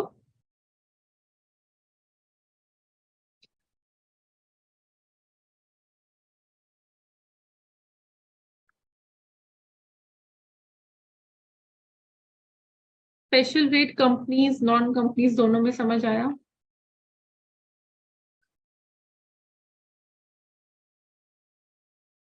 So flat rates में भी and slab rates में भी we saw how special rate income works. Is it clear? Yes, no. And cess would be applicable on total tax liability which would come after the special rate and slab rate. Varsha HF AOI के लिए भी same applicable होगा. The same rates are applicable.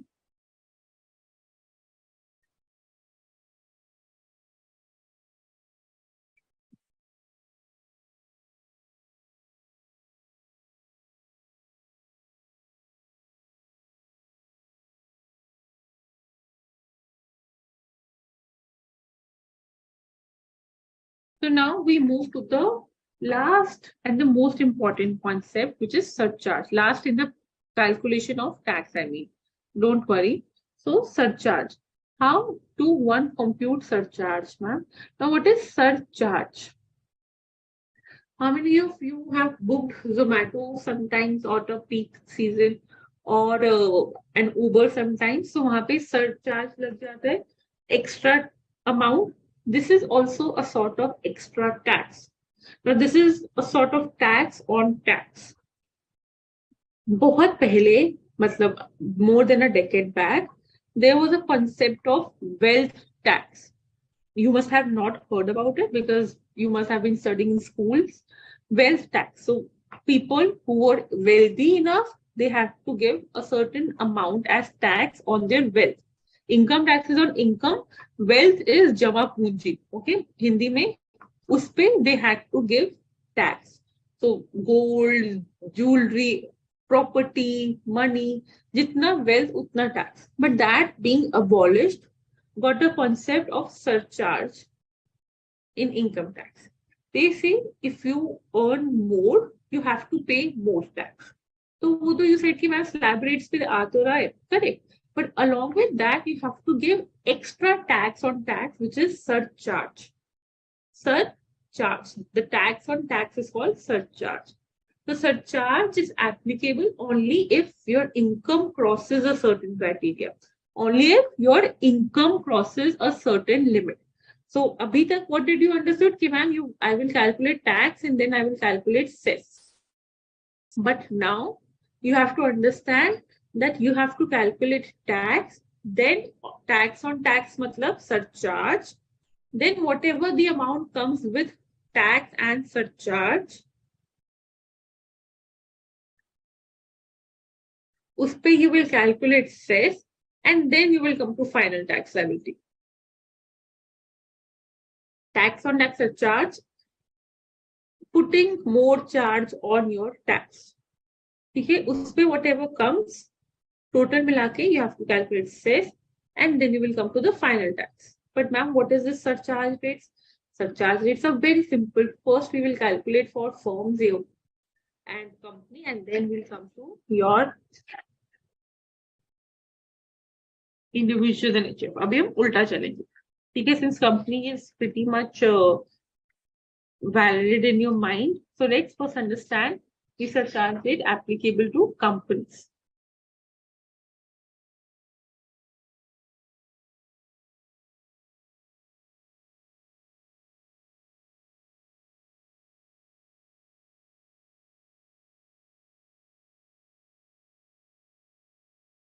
So first of all, domestic company.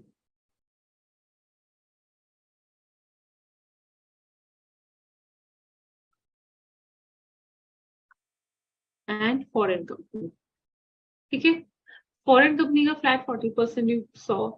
Domestic company का you saw that it's 25% or 30%. 25%, I have to see कि किस year का income I'm computing. If I'm computing it for previous year 2022-23, I have to see whether in previous year 2021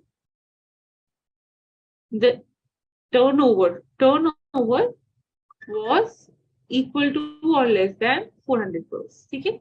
If yes, 25%, if no, 30%. Ye to we all got it, right? Now, what is the surcharge rate? Surcharge rate यहाँ पे दो है. One is 7% and another is 12%. मतलब, when would 7 would be applicable? When would 12 would be applicable? When the turnover in present year, sorry, not turnover, sorry. So when the income in the current previous year is more than 1 crore, then 7%. When income is more than 10 crores, then 12%. Income more than 1 crore, but up to 10 crores, 7%. Income more than 10 crores, then 12%. So, ma'am, does that mean that this is also slab? No, this is not slab. I have to choose a flat surcharge rate. क्या वो 7% है? क्या वो 12% है? That would be applicable based on the income for the year. If its income is more than 1 crore, then 7%. Income is more than 10 crore, 12%. Income is less than 1 crore, no surcharge. So now let me explain you. Calculate the tax of domestic company with income of 70 lakhs, 1.5 crores, and 11 crores. These are the income. These are not the turnover, okay? And turnover In the previous year, 2021 was 300 crores. So what would be the rate? 25%. यहाँ से देख के समझ आ गया, ठीक है? Now 25% is the rate that we computed. Now let's compute the income. 70 lakh से 70 lakh पे 25%.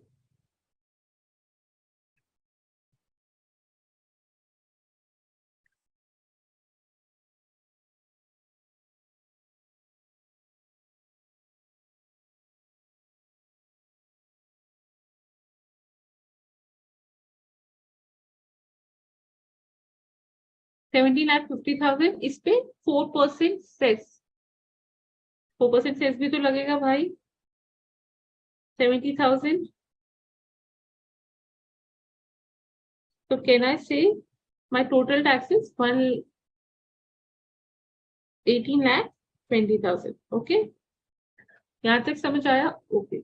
Now 1.5 crore is income. Now this is a triggering point that surcharge is applicable. पहले 1.5 crore पे 25%.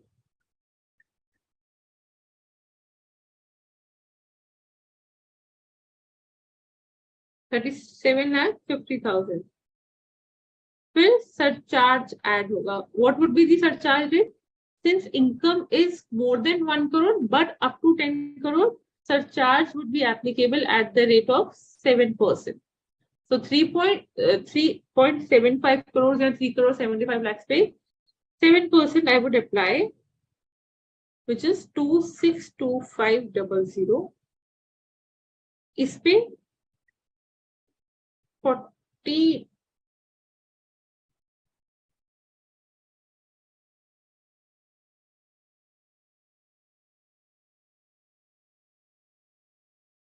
हाँ 37,50,000 पे I had applied surcharge of 7%. Now this came down tax plus surcharge. अब इस पे I will apply 4% of cess.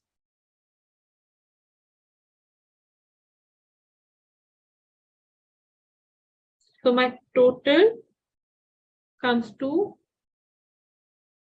417,300. Got it? How did this came?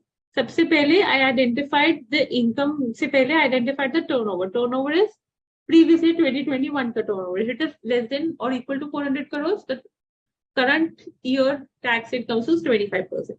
25% 1 crore 1.5 crore पे लगाया 37,50,000. Now surcharge का problem आ गया because the income is more than 1 crore. So since you are wealthy enough to earn 1 crore as profit, you should give more tax. So 1 crore पे surcharge applicable हुआ at the rate of 7%. Total surcharge plus tax पे cess लगाया 4%. I came to my final tax of 41,73,000. So when you're earning an income of 1.5 crore, you're giving tax of 41,73,000. So close to 1/3 you're giving as tax. Next is 11 crores. अब इस पे simple quickly चलो साथ में करते हैं now. 11 crore पे what would be the, so I'll quickly calculate it. First, let's see which do we match it all or not.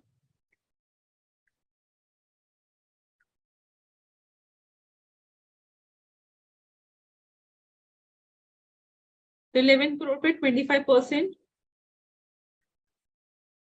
उस पे surcharge at 12% now. Since the income is more than 10 crores, surcharge rate would be 12%.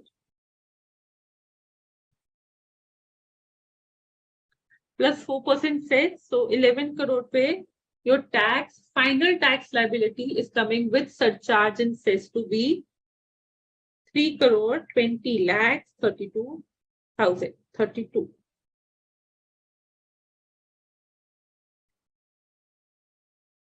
$3 crores 20 lakhs and 32,000.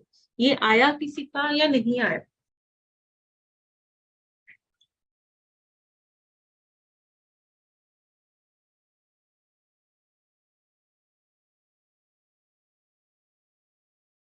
Income surcharge के लिए income of the present year जिसका आप tax निकाल रहे हो वो भी you have to consider, because उसी के टैक्स पे सरचार्ज लगेगा. Okay. Very good Gudri, very good Diksha, very good Sudhanshu, super. Very good Nehal.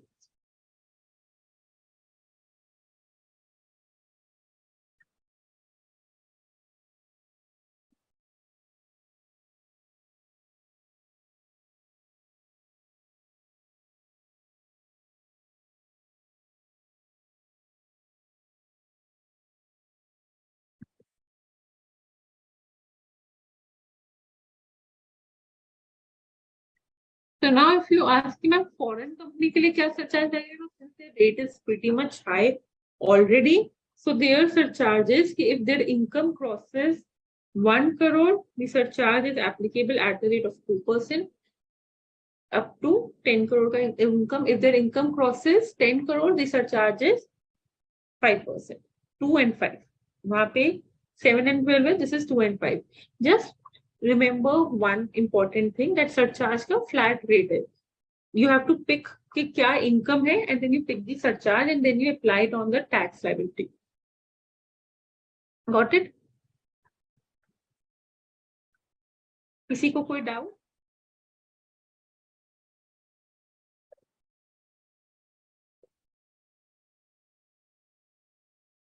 Then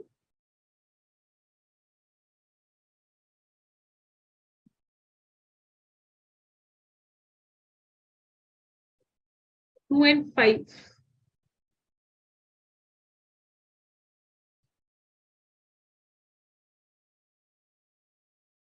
Foreign company, Anisha, surcharges income of more than 1 crore but up to 10 crore surcharge would be 2%. Income of more than 10 crore surcharge would be 5%, because already they are paying tax at the rate of 40%.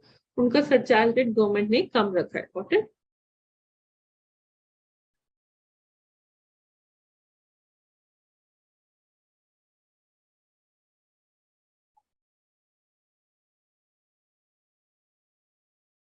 चले आगे.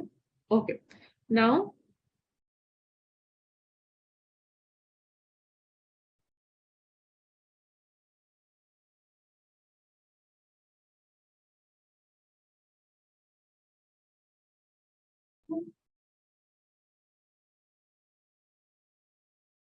surcharge rate for the firms.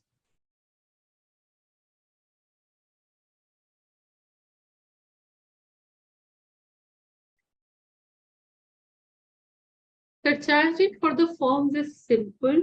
Income tax rate कितना है firms पे? Firm मतलब LLP, partnership, local authorities. Firm मतलब LLP and partnerships, and local authorities पे इन सब पे tax rate is flat 30%. Remember? Now the surcharge rate is flat 12% the moment your income crosses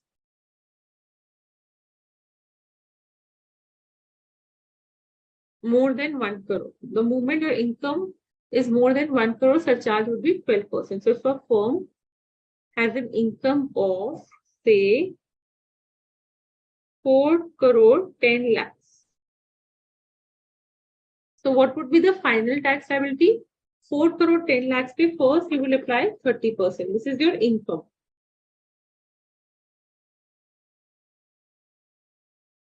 This comes to 1 crore 23 lakhs. Then you will apply surcharge at 12%.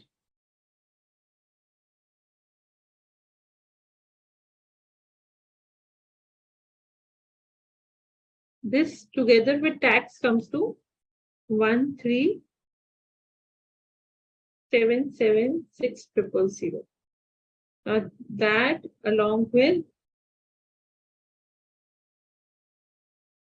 cess. इसमें I will add cess.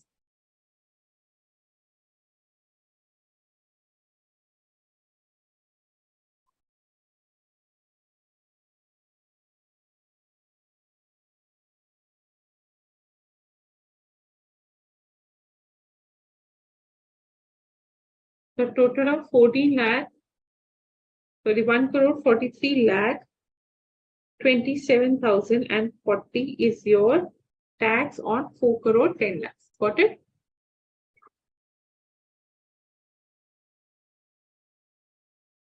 So had your income as a firm only being 95 lakhs, तब क्या करते? 95 lakhs पे 30% plus cess of 4%. Simple. But now, since it is crossing 1 crore, you have to apply for surcharge and then cess. So surcharges are the depend upon the income. Surcharges would depend upon the income a person is earning. More income means more tax plus tax on tax, which is surcharge. That together would be added and cess would be calculated on it, and then you will come to your total tax liability. Paper may, if someone's asked you total tax liability, you will never stop on just tax rates. You have to calculate surcharge, you have to calculate cess as applicable. Got it? Yes or no?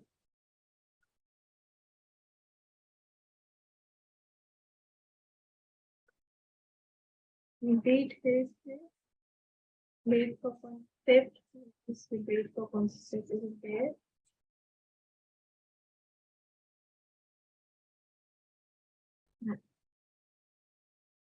Now we come to surcharge rate applicable for individual HF, AOP and BOI. Basically, जिन पे slab rates are applicable.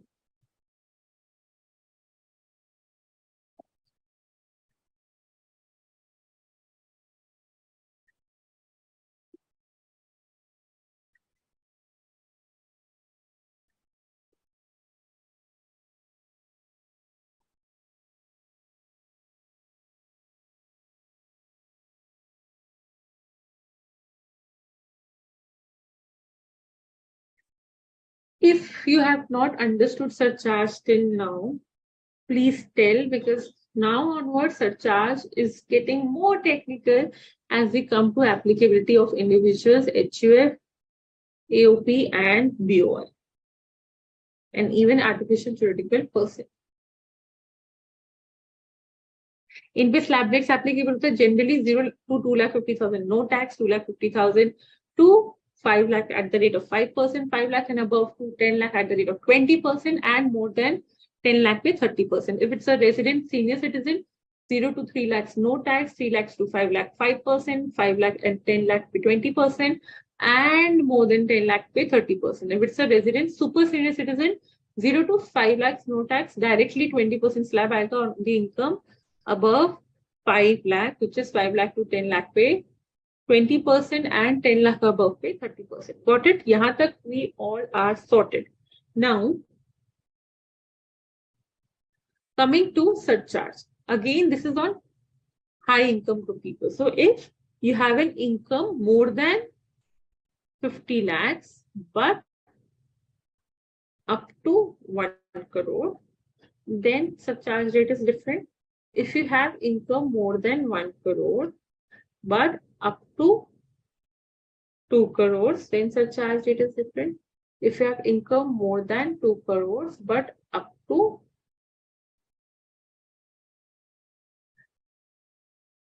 5 crores, then surcharge rate is income is different, and more than 5 crore pay surcharge rate is different. What are the surcharge rate? If your income is between 50 lakhs to 1 crore, then surcharge rate is simple at the rate of 10%. If it is more than 2 crores, the surcharge is at 15%. If it is more than 2 crores but up to 5 crores, surcharge is at 25%. If it is more than 5 crores, then surcharge is at 37%. Now, this is an extreme high amount, but what can we do? These are the surcharge rates. So, ma'am, if I have an income of 60 lakhs, then what could be my tax liability? First of all, 60 lakhs with tax liability, so you know how to compute as the slab rates. With the moment you know that it is 60 lakhs, so you will pick this surcharge of 20%. So let's compute. 60 lakhs with tax comes to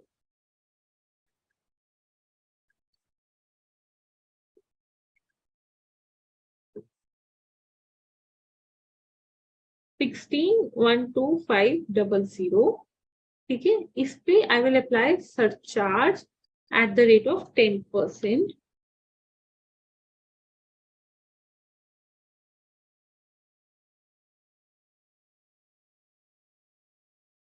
And then what will happen? I will apply cess at the rate of 4%.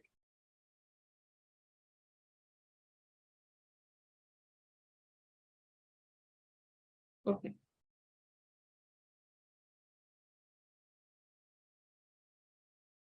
So that comes to 1844700. Clear हुआ? Yes or no?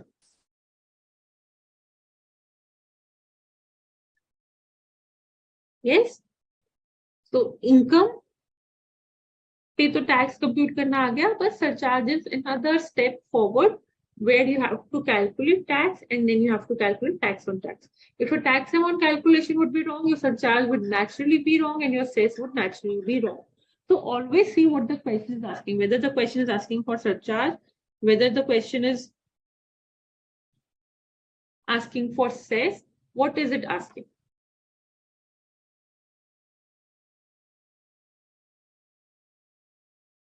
Or whether the question is asking for total tax liability.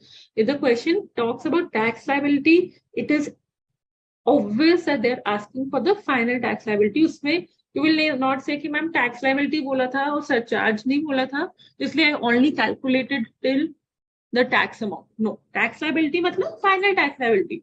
अब देखो ना 161,2,500 and 184,4,700 में कितना difference है? So person cannot assume that it is 161,2,500 only. ठीक है, so you have to compute your total tax liability.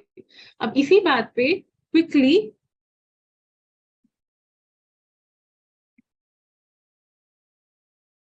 tell me the tax on 58 lakhs. What would be the final tax liability on 58 lakhs?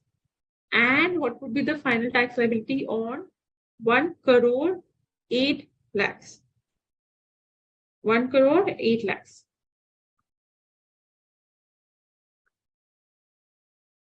Quickly. Surcharge, 1 crore 8 lakhs के time पे surcharge would be not at the rate of 10%, surcharge would be at the rate of 15%. ये slabs नहीं है guys, I'll repeat. These are not slab rates, these are your flat rates of surcharge. Surcharge में slabs नहीं लगते कि ma'am 50 to 1 crore की income में 10%, वो सिर्फ slab rates है income tax का computation के लिए. Got it? यहाँ पे these are once your income falls under the criteria, you know what surcharge you have to apply.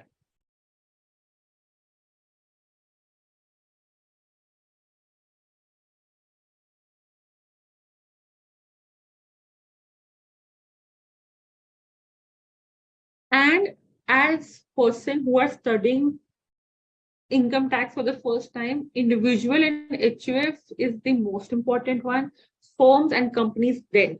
So please सबसे पहले कि लोकल अथॉरिटी पे मैम लोकल अथॉरिटी का याद करते हैं और ma'am let's go and understand cooperative societies first have a strong command on individual HUFs वाला tax rates and firms and companies. Okay.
So Darshan was right to put the answer first.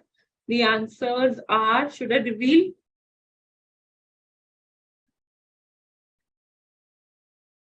Okay, let me give you 30 seconds more. आराम से निकालो.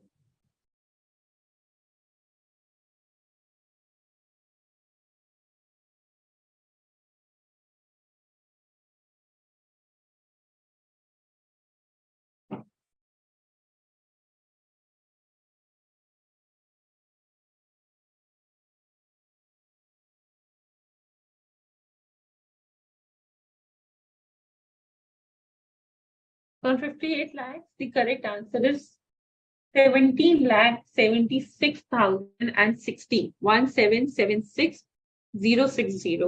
And on income of 1 crore and 8 lakhs, the correct answer is 36,50,790.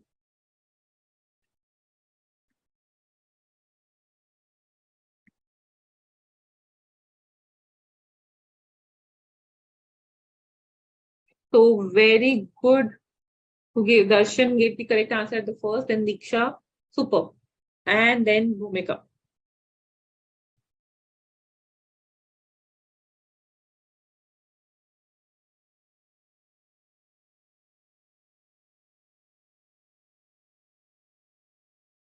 You have calculation of tax for companies, but if I talk about from the point of view of commonality, first would be income, the slab rates tax calculation, and then flat rates में firms and companies.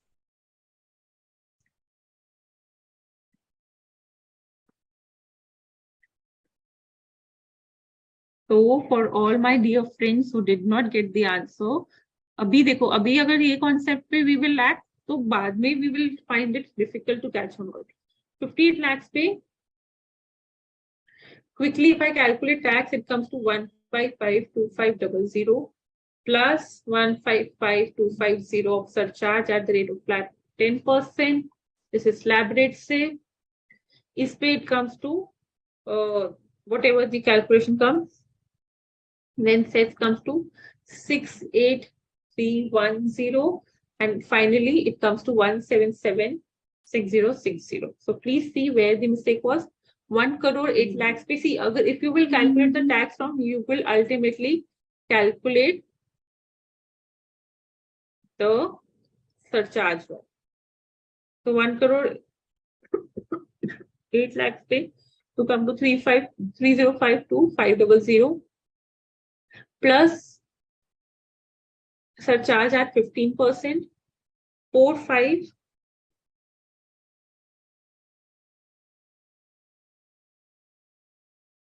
7075 plus cess would be on total 140,415. That comes to 3,650,790. Got it?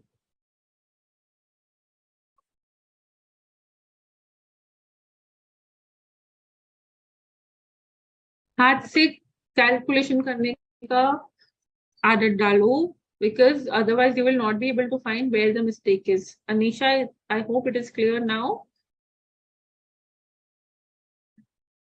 Now, if you see the surcharge rates, just look at once. 10 plus 15 plus 20, 10 plus 10, 15, 25 and 37%. Abhi I was telling you a few minutes back कि government want India to be an investment lucrative market. अब अगर इतना tax करोगे, who would come and invest? Like who would come as an AOC or as a trust and invest in India, or a foreign institutional investor? How would they even have that trust in India? So the moment these high surcharge rates got applicable a couple of years back, Indian stock market shook badly. Why? Because इतना heavy surcharge कौन भरेगा? Net effective rate कितना आ जाता है?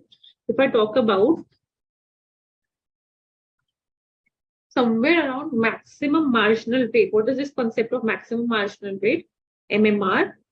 This talks about highest slab rate applicable plus highest surcharge rate applicable plus 4%.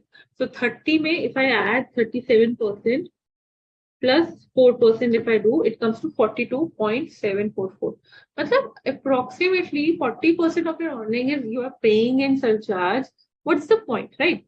So the government fixed on the surcharge rate for some special rates income. What did I say? the government fixed the surcharge rate for some special rate income. Everyone, if you're writing, if you know this or you don't know this, for the next 10 minutes, please focus on the screen. So government fixed the surcharge rate for some special rate incomes कि उनपे ceiling limit लगा दिया. They have applied a ceiling limit that the surcharge would not be higher than this rate, irrespective of whatever is the income. The surcharge would not be higher than this rate, irrespective of whatever is the income. So basically, higher rates are 25% and 37%. So उसपे they have applied the ceiling limit. Now, keep two things in mind to understand it. If my income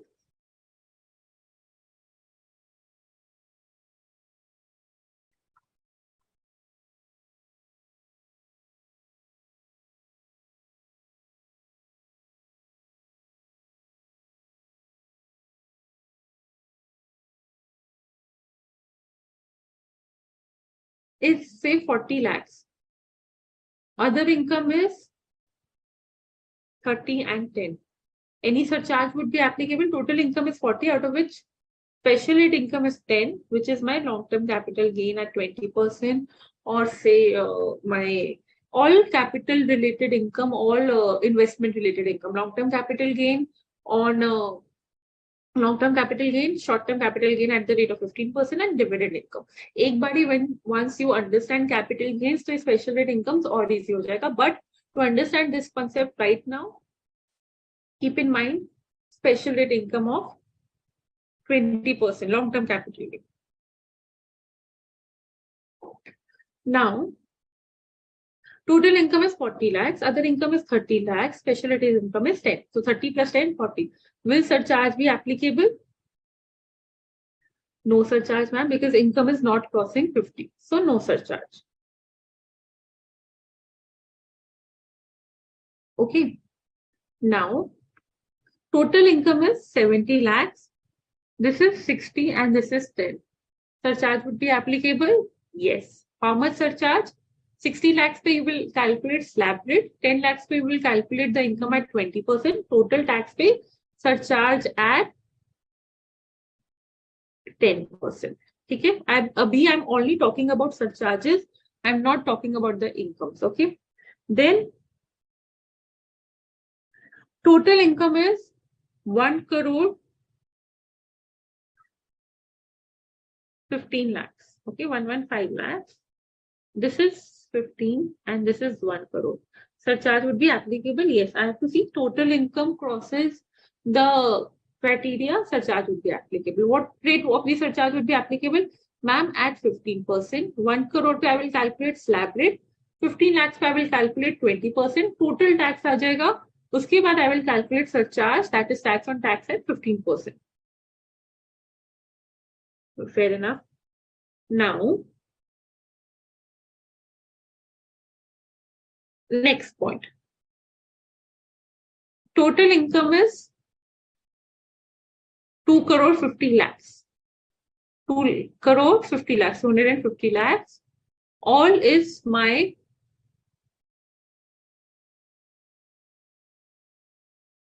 normal income. So, is pe normal income pe tax and yahan pe surcharge would be at the rate of 25%, right?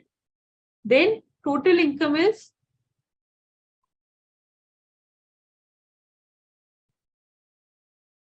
7 crores. 700 lakhs. Okay. What would be the surcharge rate? All of is my normal income. So 700 lakhs पे tax उसके ऊपर surcharge at the rate of 37%. Nothing new अभी तक तो ये. But the moment your income crosses 2 crores or 5 crores as the case may be, because 5 के ऊपर 37% है, 2 के ऊपर 25% है. Please be with me. This is extremely technical. 5 crore के ऊपर, what's the rate? 5 crore के ऊपर it is 37%. 2 crores के ऊपर it is 25%. So the moment your income crosses 2 crores or 5 crores, the moment your total income crosses 2 crores or 5 crores, you have to be extra alert. You have to be extra alert. Extra alert क्यों? Because if there is any special rate income component like long-term capital gain of 20%, short-term capital gain of 15%, or dividend income, then you have a charge limit to maximum of 15%. Ma'am, matlab, so suppose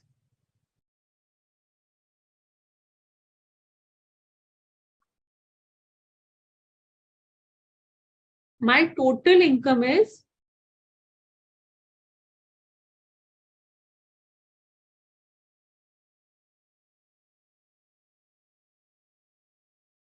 6 crores, out of which 550 crores, the 5.5 crores is other income, and 50 lakhs is special rate income. 6 crores matlab 600 lakhs, 5 crore 50 lakhs is my normal income, and 50 lakhs is my special rate income, which is taxed at 20%. So इस पे अब what I'll do, इस पे I will calculate slab rate, इस पे I will calculate 20%, right? अभी तक you would have told कि मैम direct 37% लगा दो, but I told you that there is a ceiling limit कि इस income के इस tax base maximum surcharge would be applicable at the rate of 15%. 15% से ज़्यादा would not be applicable. And if the surcharge rate would be applicable would be 37%, because this is more than 5 crores, and this is, since the income is more than 5 crores, the maximum surcharge applicable would be 15% on my special rate income, namely LTCG of 20%, LTCG of 10%, short-term capital gain of 15%, और dividend. ठीक है? So you will say, ma'am, ये तो 50 है, तो फिर तो इस पे surcharge मत ही लगाओ, right? This is less than 50, तो surcharge नहीं लगाओ. No, guys. The moment my income is crossing 50 lakh, surcharge is coming. The moment it is crossing 1 crore, surcharge is coming. Just because it's now crossing 2 crores and 5 crores, surcharge still would be there, but on this income, on other income tax and special rate, surcharge capping would be there of 15%. Had my total income would be, say, 1 crore 90 lakhs, and उसमें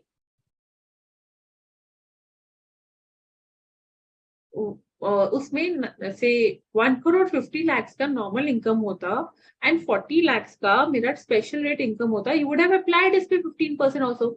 तब you would have not told कि ma'am this is less than 50, तो इस पे surcharge मत लगाओ. No, you would have applied it. So same concept goes here, but a ceiling comes of 15%.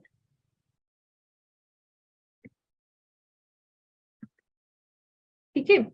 Now another concept लेते हैं.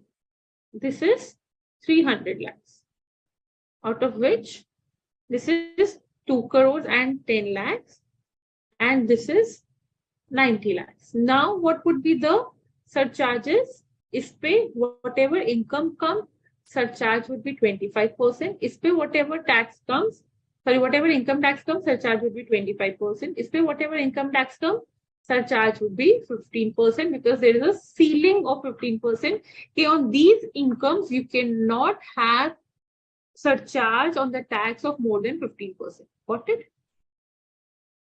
So can you now differentiate between this case, this case, this case, and this case? These are all surcharge rates. These are not tax rates. I'm saying in tax आपको calculate करना है as per slabs or as per special rate. उसके ऊपर you have to calculate surcharges based on whatever group your income is falling. But remember, the moment your income crosses 2 crores and 5 crores, be extra alert. तो जो भी special rate income है उस पे तो just apply 15% flat surcharge on the tax which is coming. On the other income, you will apply 25%, 30% as the case may be, but abhi 2 cases are more to come. यहाँ तक किसी को कोई doubt?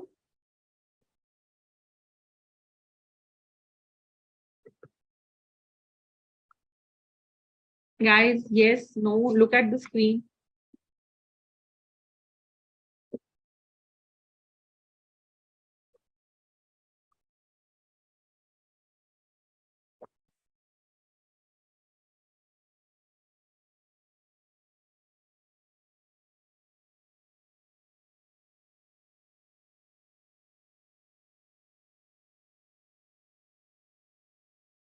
पक्का? Clear? And I am telling you, ये काफी time final लोगों के स्टूडेंट्स को भी क्लियर नहीं होता. So is it clear the tax? Very good. The surcharge date clear. Okay. Now, let me give you another case and I'll test your testing.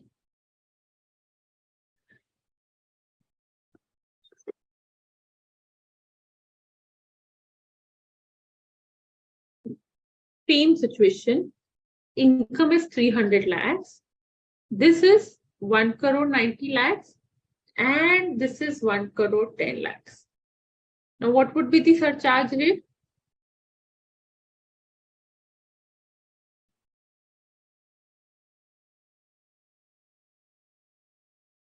You will say कि ma'am इस पे तो आपने कहा है 15% and since the income is crossing 2 crores तो इस पे भी 25%.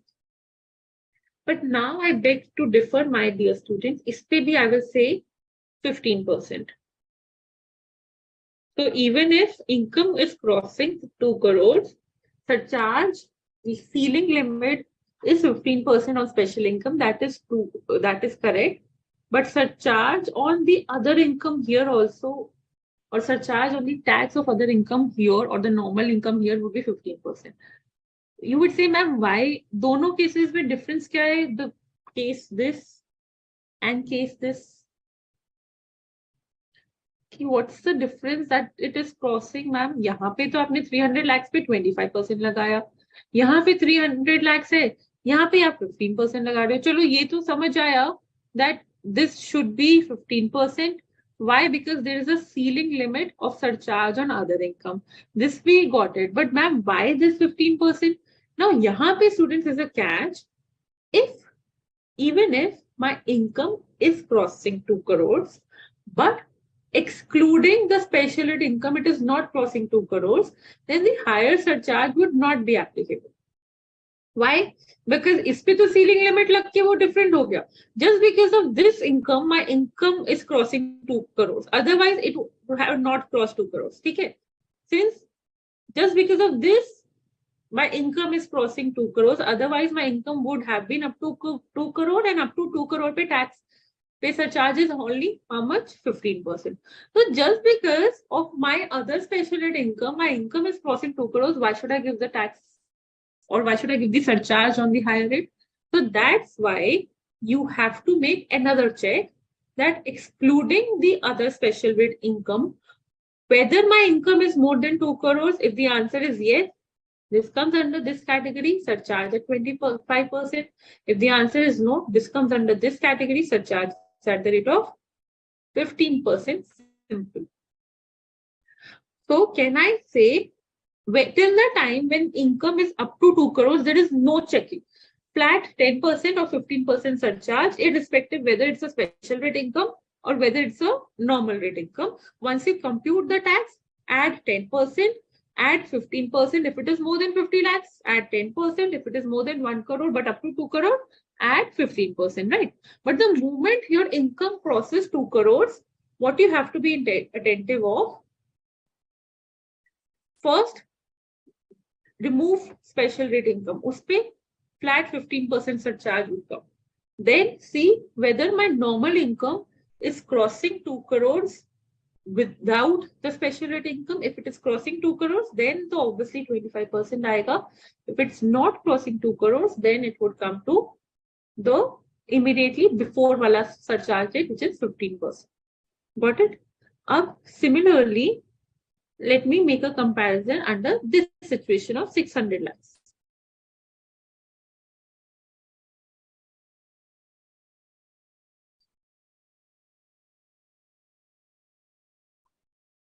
अब यहाँ पे भी 600 lakhs है, but this is 4 crore 90 lakhs and this is 1 crore and 10 lakhs. 1 crore 10 lakhs पे तो surcharge would be applicable at the rate of 15%. But 4 crore 90 lakhs पे surcharge would not be applicable at the rate of 30%, 25%. Even if income is crossing more than 5 crore, but excluding the special rate income, it is not crossing 5 crore. So the higher surcharge, which is 37% in this case, would not be applicable. the immediately lower surcharge value would be applicable, which is 25%. Got it? So can you make the comparison in this case and this case now? इस case में हटा के भी 5 करोड़ से ऊपर हो रहा था, दैट्स वाई 37% रेट, बट हटा के 5 करोड़ से ऊपर नहीं हो रहा, दैट्स वाई 25%. 50 तो लगेगा ही लगेगा in all scenarios if the total income crosses 2 crores. Just take a note of it, absorb it. You want to jot it down, and tell me if there's any query.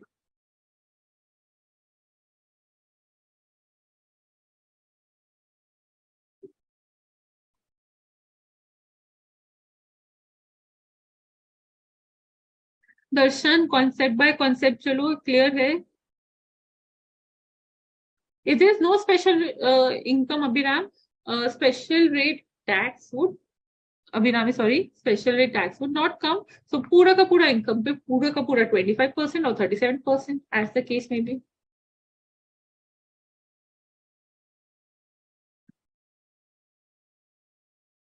No, see, Noor-Jama, you cannot say that special rate income is applicable to surcharge, non-special rate income is not applicable to surcharge.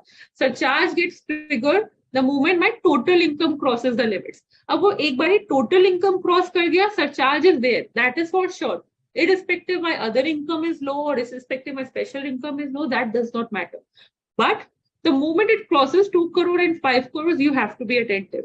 The moment it crosses 2 crore, special rate income like this, which we discussed, uspe 15%. The moment then other income पे देखना if it is less than 2 crore or not. If it is less than 2 crore, then 15%. If it is more than 2 crore, then 25%. Similarly, the moment it crosses 5 crore, special rate income पे है 15%. But other income less than 5 crore, 25%. Other income less than more than 5 crore, then 37%. Simple.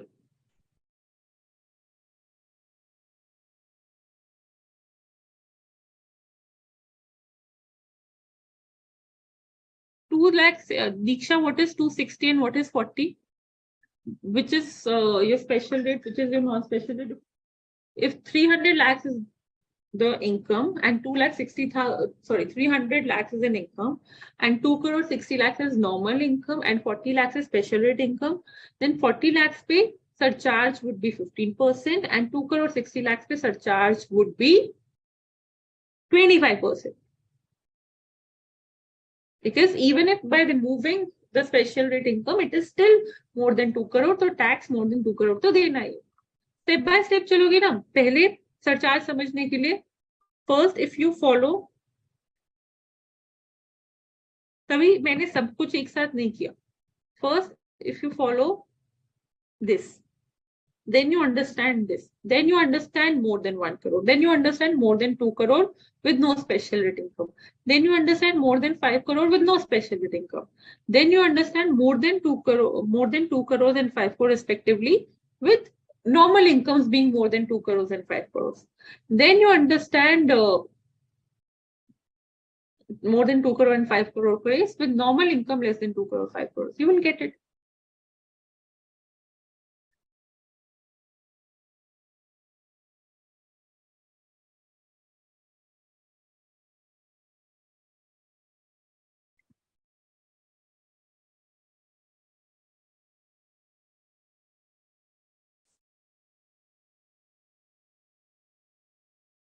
Now we come to another very important and very, very critical concept.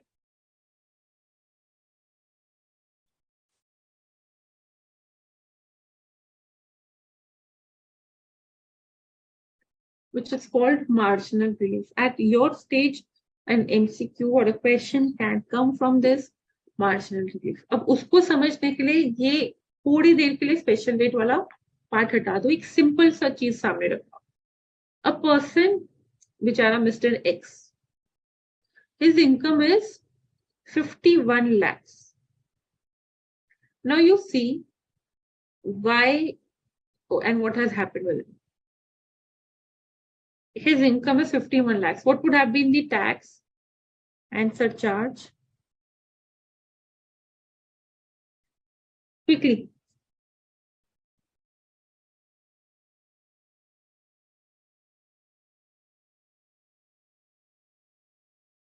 total income would have been total income 51 lakh space. Tax would have come as 13 lakh 42,500. And इस पे surcharge at 10%, 1,34,250, right? Total tax comes to 14,76,750. ठीक है, समझ आता है. But एक पल को Mr. X ने सोचा, had no surcharge would have been applicable, had my income would only been up to 50 lakhs, then what would have happened? What would have happened? Tax would have come to 50 lakhs pay. There is no surcharge. The tax would have come to only this 30, ठीक है. Only 13,12,500. Right? Slab rate ही लगता, surcharge तो नहीं लगता. Correct? Now, isn't this crazy that the income got only increased by 1 lakh? 50 से 51 हुआ. But the taxes got increased by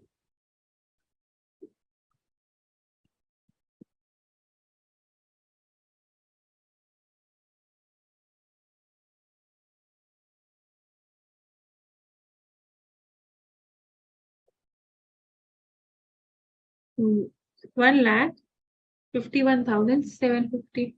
मतलब income मेरा 1 लाख से बढ़ रहा है, बट टैक्स उसी की वजह से 1,51,750 से बढ़ रहा है. Isn't this not justified?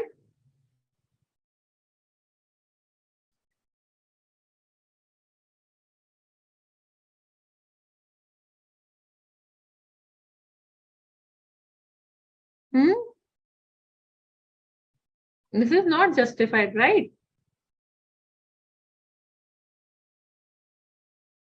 यहां तक तो समझ आया सबको? Guys, my income is getting increased by 1 lakh. My taxes are getting increased by 1,51,750, which is technically wrong. सही आ रहा है ना, मैंने सही लिखा है ना. एक second.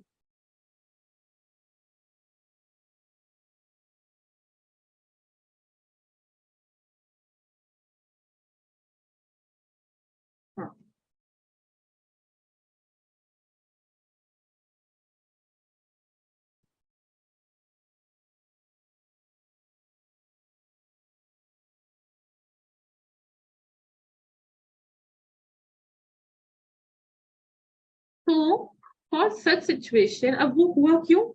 Why did this happen? Because of the surcharge which is getting levied on the total tax, right? It is not getting levied on the tax of 1 lakh or on the income of 1 lakh. It is getting levied on the total tax. And because of this, the tax is getting exponentially higher than what the income is getting, right? Income ka difference is nothing as compared to tax difference. So in such situations where with just marginal increase of income, my taxes increase exponentially, then the marginal relief is given because income itna bada nahi, jitna tax बढ़ गया. So then a marginal relief is given कि even if we tax your income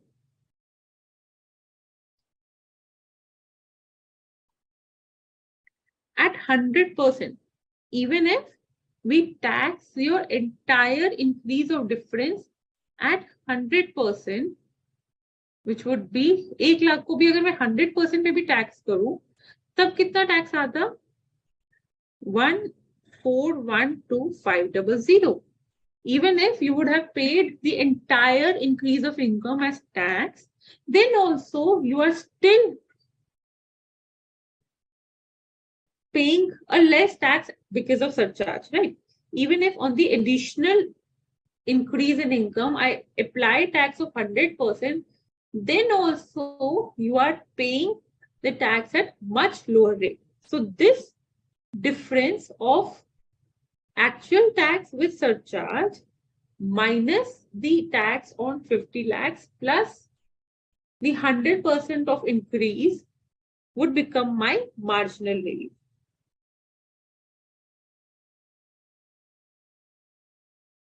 That is 64,250 would be my relief. Itna tax I would not pay. So what would be my final tax liability?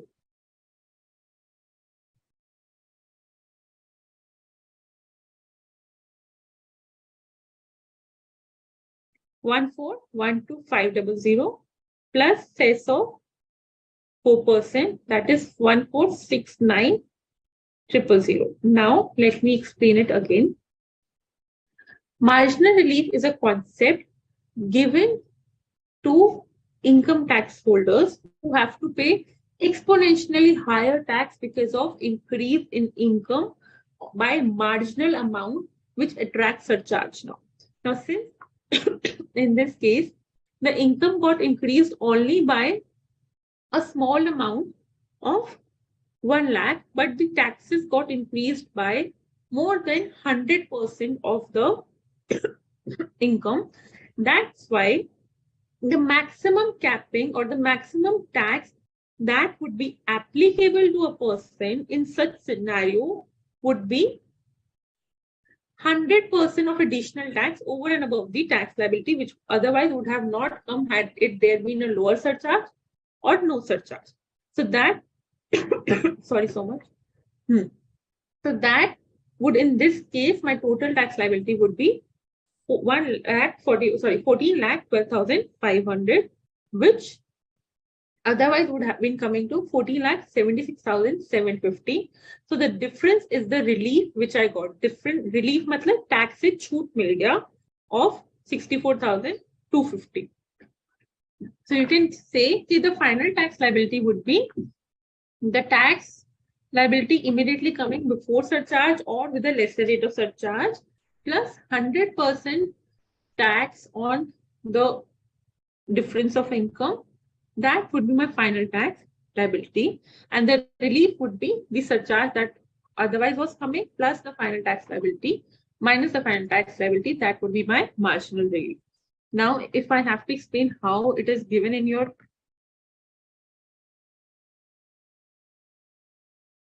book, I will take those methods also. उन्होंने क्या किया? First, they computed the income, which we also did, tax with surcharge on 51 lakhs.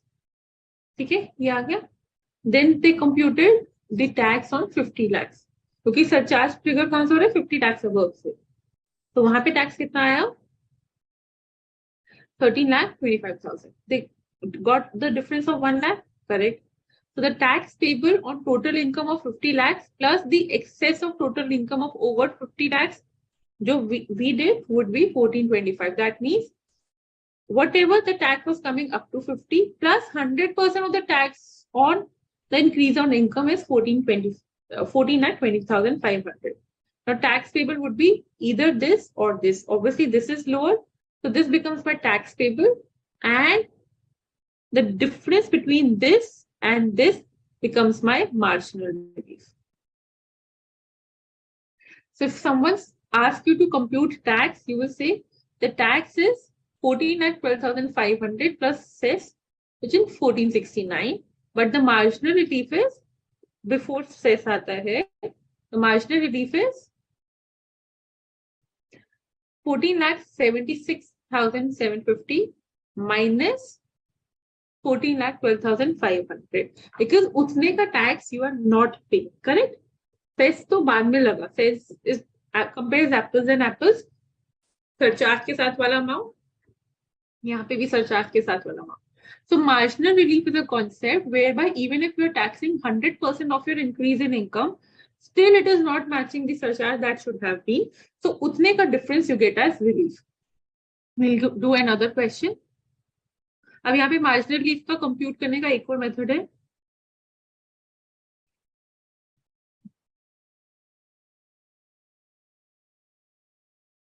वो आप compute कर लेना.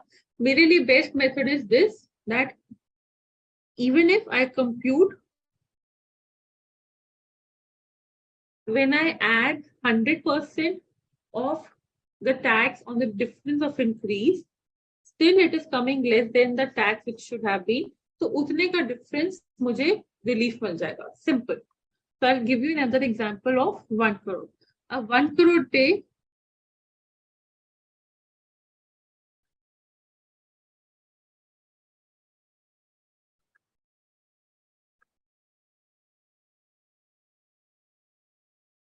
Suppose my income is 1 crore 1 lakh.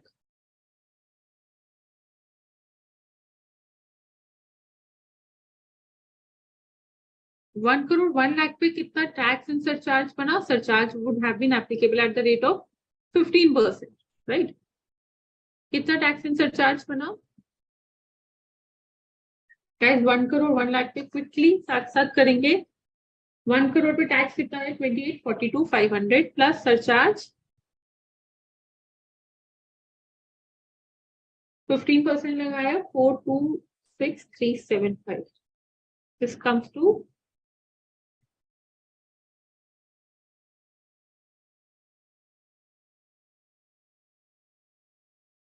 ठीक है. अब 1 करोड़ पे कितना टैक्स आता? Up to an income of 1 crore उस पे कितना टैक्स आता? Up to an income of had the income of only being 1 crore, tax would have come at 2812,500 and surcharge would have been at 10%. surcharge तो लग रहा है ना anyway. 1 crore पे भी लग रहा है because 50 lakhs to 1 crore है. So surcharge would have been at the rate of 5%, which is 281250, right? So total tax यहाँ पे कितना है? 30,93,750. My income got increased by how much?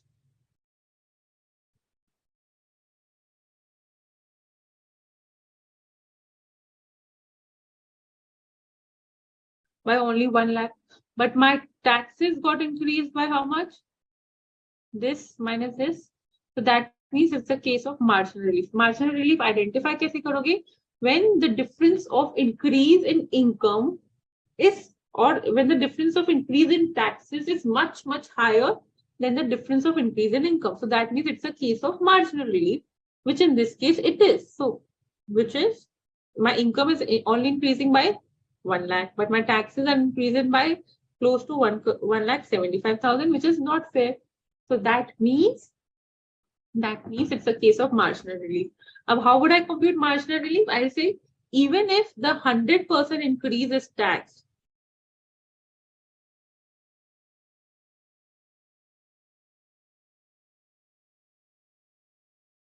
that is 1 lakh, my tax would have been 31,93,750. So the remaining amount I would get as relief because my income is increasing marginally. The remaining amount, which is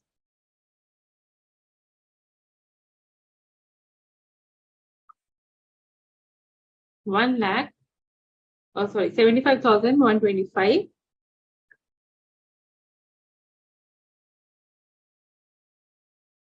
75,125 would be my marginal relief, and my final tax liability would be this. अब इस पे I will apply cess and I will come to my final tax liability of 33,21,500. Got it? Yes, you can say कि ultimately your marginal relief would be excess tax में से excess income हटा दोगे, that would be your relief. Yes, but how did we come and why did we calculate? That should be clear.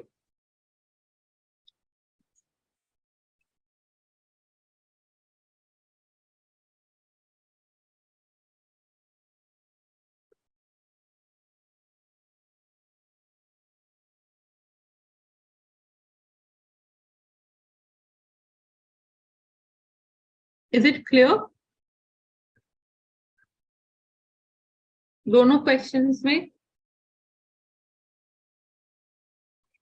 but always compute the income which should have been at the tax. Compute the income just because of the marginal amount. What would have been the income had this marginal income would not have been there. Okay, add 100% tax of marginal income. You will get to your final tax liability. Whatever is the difference, you've got it as relief.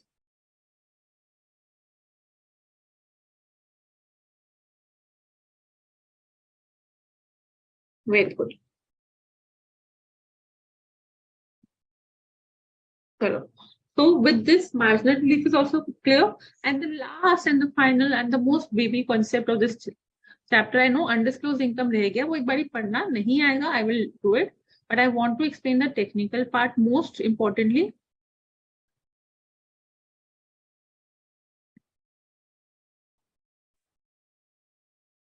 Just 1 second.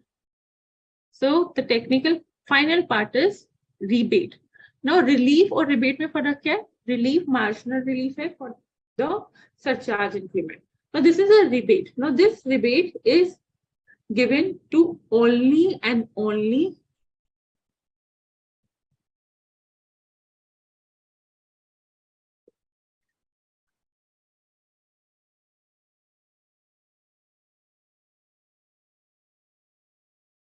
individual taxpayer who are resident. So only and only individual resident को मिलेगा. And this is not for HUF, this is not for AOP, this is not for APOI, only for individual resident. So what is rebate? Now rebate is given to resident individual who have income up to 5 lakh. Now income up to 5 lakhs में maximum tax कितना आएगा? 12,500. Because 2,50,000 to 5 lakh में 5%, 12,500, right? So the government gives a rebate if your taxes, if your total income is up to 5 lakhs, we will give you a off discount. No tax up to 12,500. After total income is up to 5 lakh, that is the criteria, then you will get a rebate of 12,500 up to 12,500. That means suppose my income is 4,75,000. Now 4,75,000 पे अभी तक what tax you were calculating? 470 minus 250 का 5% because पहले 250 पे no tax is applicable. So 11,250. So my rebate would be 11,250.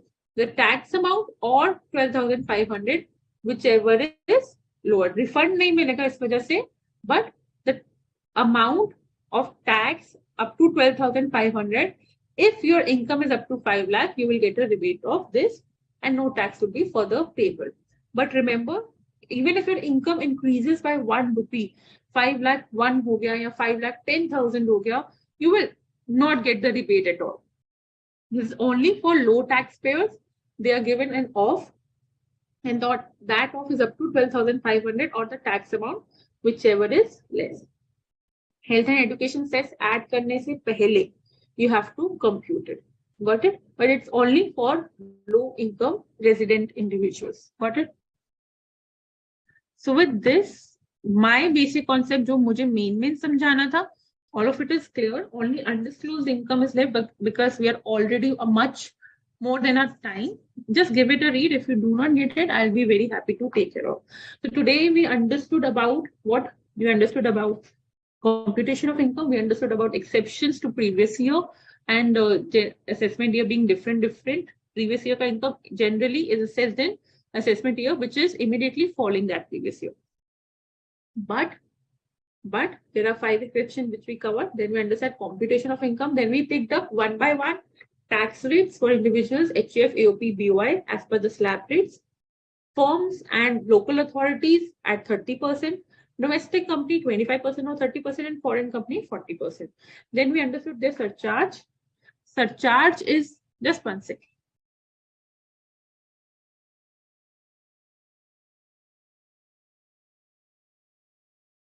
Surcharge is different depending upon the income. Individuals के लिए जहाँ पे slab rates है, surcharge becomes typical.